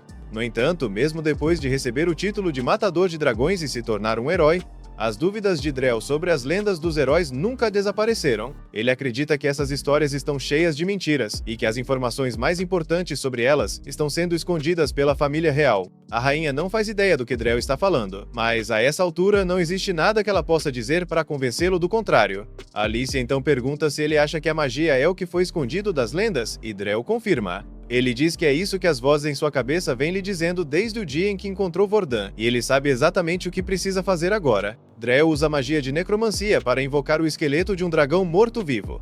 Ele o monta e o usa para derrubar Alicia da muralha antes de voar embora em suas costas, em direção à forja. Enquanto isso, no chão, Alicia sobrevive à queda, mas seu braço e sua perna ficam seriamente danificados. Ela usa o Dark Ichor para se curar, mas a dor é insuportável. Mesmo assim, ela tenta contatar Clem através do vínculo mental deles para avisar que Drell está indo para a forja. Mas Clem apenas manda que ela fique em silêncio, porque algo interessante está acontecendo bem diante de seus olhos. O rei de Hyden está prestes a jogar o próprio neto dentro da forja, por algum motivo. Alicia pergunta a Clem o que ele quis dizer, mas antes que ele possa responder, a rainha se aproxima dela. Ela diz que está feliz em vê-la novamente, já que pensou que Alicia tinha morrido nas mãos de Clevates durante uma missão. Pergunta se algum dos outros heróis sobreviveu, mas Alicia responde que infelizmente ela foi a única que conseguiu voltar com vida. A rainha fica desapontada ao ouvir isso, mas ainda assim é um enorme alívio ter Alicia ali. Na situação atual de Hittet, o máximo que conseguem é conter as forças de Drell, mas nenhum dos soldados tem condições de enfrentá-lo ou resistir à sua poderosa magia. A única esperança deles é Alicia e sua regalia. Então a rainha pergunta se ela está disposta a enfrentar Drell pelo bem do reino. Alicia promete fazer o melhor que puder para detê-lo.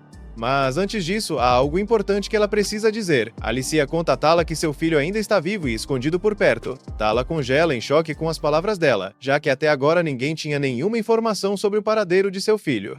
Mas Alicia tem certeza de que Luna é o filho da rainha, pois ele claramente tem sangue real. A rainha fica emocionada ao saber que seu filho está vivo e implora para que Alicia a leve até ele. No entanto, Alicia diz que seria muito perigoso levá-la, já que não dá para prever como estará a situação por lá. Promete trazer Luna de volta para que ela possa vê-lo, mas isso não é suficiente para Tala. Ela pode ser a rainha, mas antes de tudo é mãe de Luna, e se ele estiver correndo perigo, não pode simplesmente ficar esperando. Alice entende os sentimentos dela e concorda em levá-la junto.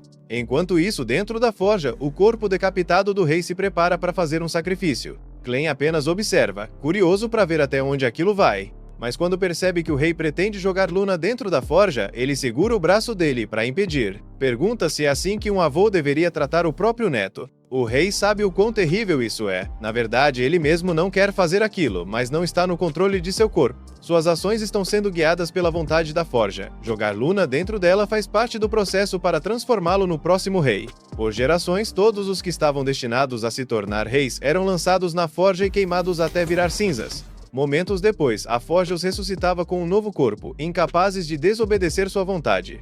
Normalmente, após a cerimônia de nomeação, o nome da criança escolhida era gravado na forja, e então ela inevitavelmente a compeliria a pular dentro dela. Porém, como o ataque de Cleves aconteceu antes que o nome de Luna fosse gravado, a forja não conseguiu obrigá-lo a saltar. Assim, ressuscitou temporariamente o corpo do rei para forçar que ele jogasse Luna lá dentro. Clem pergunta se isso significa que o rei também foi forçado a saltar na forja e se tornou um fantoche dela. E está certo. O mesmo estava destinado a acontecer com o pai de Luna, mas ele ficou tão aterrorizado com a ideia de ser escravizado pela forja que escolheu acabar com a própria vida, saltando das muralhas do castelo. O rei acredita que a decisão do filho foi tola, porque a morte dele só fez com que outro fosse escolhido, e assim, a tradição continua. O rei deixa Luna cair dentro da forja, e o garoto é reduzido a cinzas em um instante. Do lado de fora, Drell sobrevoa montado em seu dragão. As vozes em sua cabeça estão tão fortes que ele passou a acreditar que a única forma de salvar o mundo é destruí-lo, despertando o que quer que esteja dentro da forja. Enquanto isso, no solo, Alicia pede que Tala suba em suas costas para que possa carregá-la até a forja o mais rápido possível. No caminho, Tala explica que, como nunca foi uma governante de fato, muitas coisas sempre lhe foram ocultadas. Quando seu marido estava prestes a se tornar rei, ele tirou a própria vida, mas antes disso lhe disse apenas uma coisa: que todos os verdadeiros heróis tinham desaparecido, e que não havia como derrotar os Lordes Bestiais com os heróis atuais. Na época, Tala não entendeu bem o que ele quis dizer, mas agora começa a perceber que talvez ele tivesse razão. Hyden tem mais de 1000 anos de história, e ainda assim não há registros de ninguém sequer chegando perto de derrotar um Lorde Bestial. Na verdade, não existe prova de que derrotá-los realmente permitiria explorar o mundo. Então, Tala começa a se perguntar quem foi o responsável por criar essa lenda. Ela chegou a tentar perguntar isso ao marido, mas ele não conseguia responder, apenas lhe dava um sorriso triste. Para ela, os reis de Hyden escondem a verdade há gerações, e se isso for verdade, significa que o antigo rei enviou Alicia e os outros heróis em uma missão sabendo muito bem que eles não seriam fortes o suficiente para vencer. Para Tala, isso foi pura responsabilidade, mas Alicia responde que mesmo sabendo disso, provavelmente teria ido de qualquer jeito. Para ela, era mais do que enfrentar um Lorde Bestial, era sobre encarar um desafio impossível com o otimismo de um herói. É assim que ela quer continuar vivendo até colocar um fim nesse ciclo cruel. Já Drell, por outro lado, foi alguém que sucumbiu ao desespero e abandonou o caminho do herói para escolher a destruição. E claro, Alicia também deseja vingança por tudo o que ele fez com seu pai. Mas mais do que isso, Alicia precisa detê-lo para provar que está certa sobre querer viver como uma heroína. Tala diz a ela que é uma grande heroína, mas Alicia, na verdade, se considera fraca. Ela não é tão forte quanto Drell e está longe de ser tão poderosa quanto qualquer uma das bestas sombrias. Mesmo assim, isso não significa que vá desistir. Claro, no começo ela tinha pensado em abandonar a vida de heroína, mas então conheceu alguém que não a deixou fazer isso. E agora esse alguém está com um enorme sorriso no rosto porque acha a situação em que se encontra hilária. O rei de Hyden acabou de lançar Luna na forja, ou pelo menos foi o que ele pensou que tinha feito. Mas o Luna que foi queimado até virar cinzas era na verdade um clone de sombra criado por Clem. O verdadeiro Luna estava seguro, descansando nos braços dele. Clem pergunta ao rei, de forma provocadora, o que vai acontecer agora, já que ele claramente falhou na missão que a forja o obrigou a cumprir. O rei não responde nada, apenas encara Clem, enquanto seu corpo começa a pender para trás e cai dentro da forja. Clem observa o corpo do rei se transformar em cinzas e fica um pouco surpreso com o rumo que as coisas tomaram.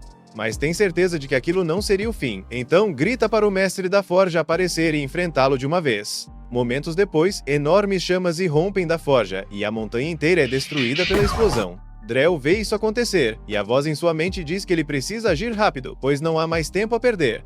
Alicia e Tala também veem a explosão, e Drell voando direto para lá. Tala fica extremamente preocupada com a segurança de Luna, mas Alicia grita para que ela fique para trás, porque agora a situação está perigosa demais para a rainha se envolver. Alicia acredita que Clem não deixaria Luna morrer desse jeito, mas seria um problema se Drell chegasse primeiro até eles. No entanto, antes que ele possa entrar na forja, Gart passa voando e deixa Rhode cair lá de cima como tinha prometido. Rhode grita o nome de Drell e jura que vai impedi-lo, então ativa sua lança e cria uma enorme lança de gelo na ponta. O projétil atravessa o dragão de Drell e Gart acha a cena tão interessante que decide ficar por perto apenas para observar. Quando eles caem no chão, uma nuvem de poeira sobe. Rhode se pergunta se realmente conseguiu derrotar Drell com aquele ataque. Mas quando a poeira se dissipa, ele percebe que Drell conseguiu bloquear o golpe.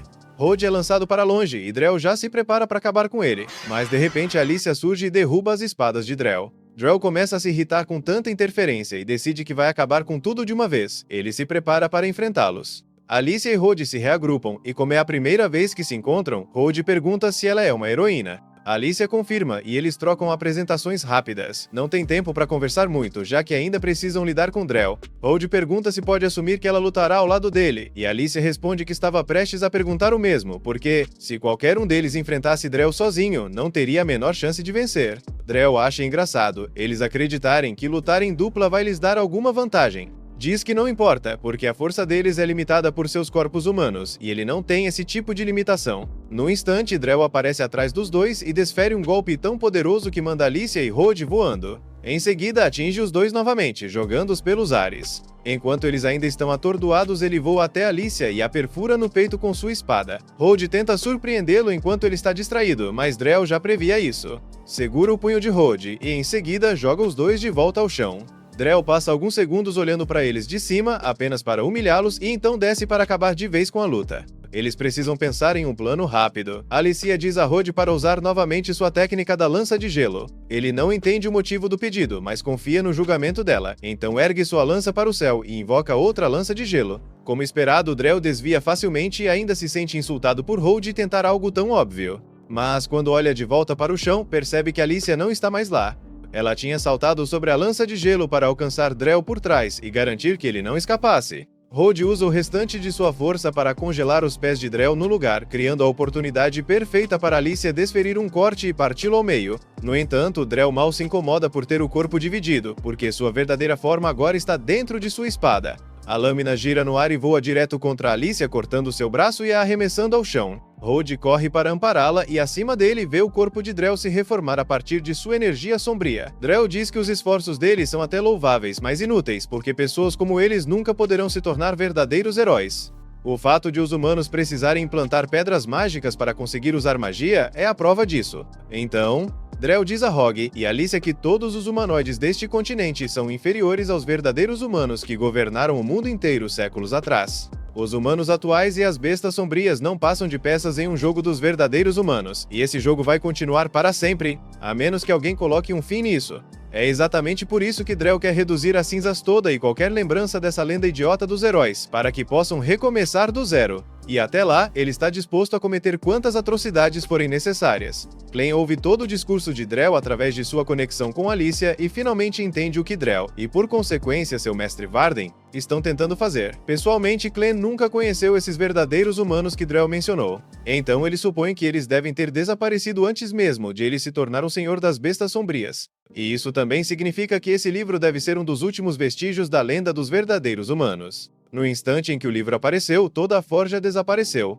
Clem percebe que era apenas um livro que vinha levando os reis de Hyden a se matarem. Além disso, ele podia ressuscitá-los como marionetes para cumprir seus próprios objetivos. Ele se pergunta se tudo o que aconteceu até agora não foi causado justamente pelo controle desse livro sobre a família real de Hyden, incluindo Alicia e os outros heróis atacando a Floresta das Bestas do Sul, o reino humano entrando em guerra e até mesmo o desejo de Clem de destruir todos os humanos. Tudo isso teria sido manipulado por esse livro para levá-lo até esse momento.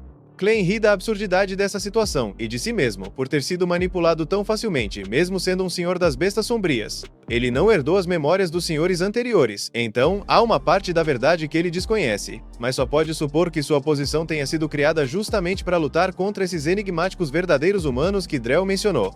E se for assim, então tudo o que ele pensava saber sobre este mundo estava errado. Na verdade, agora que pensa sobre isso, ele se pergunta por que estava se preocupando com aquele bebê em primeiro lugar. Ele coloca Luna no chão e começa a se afastar, porque já não tem mais nenhum interesse em destruir a humanidade ou sequer em se envolver com ela neste momento. Esse foi o fim do 11º episódio. Comenta a palavra parte 12 para mostrar que você chegou até aqui. Assista ao próximo vídeo na tela, se inscreve no canal e ativa o sininho para não perder o próximo capítulo. E lembra, assistir até o fim ajuda muito o canal a crescer.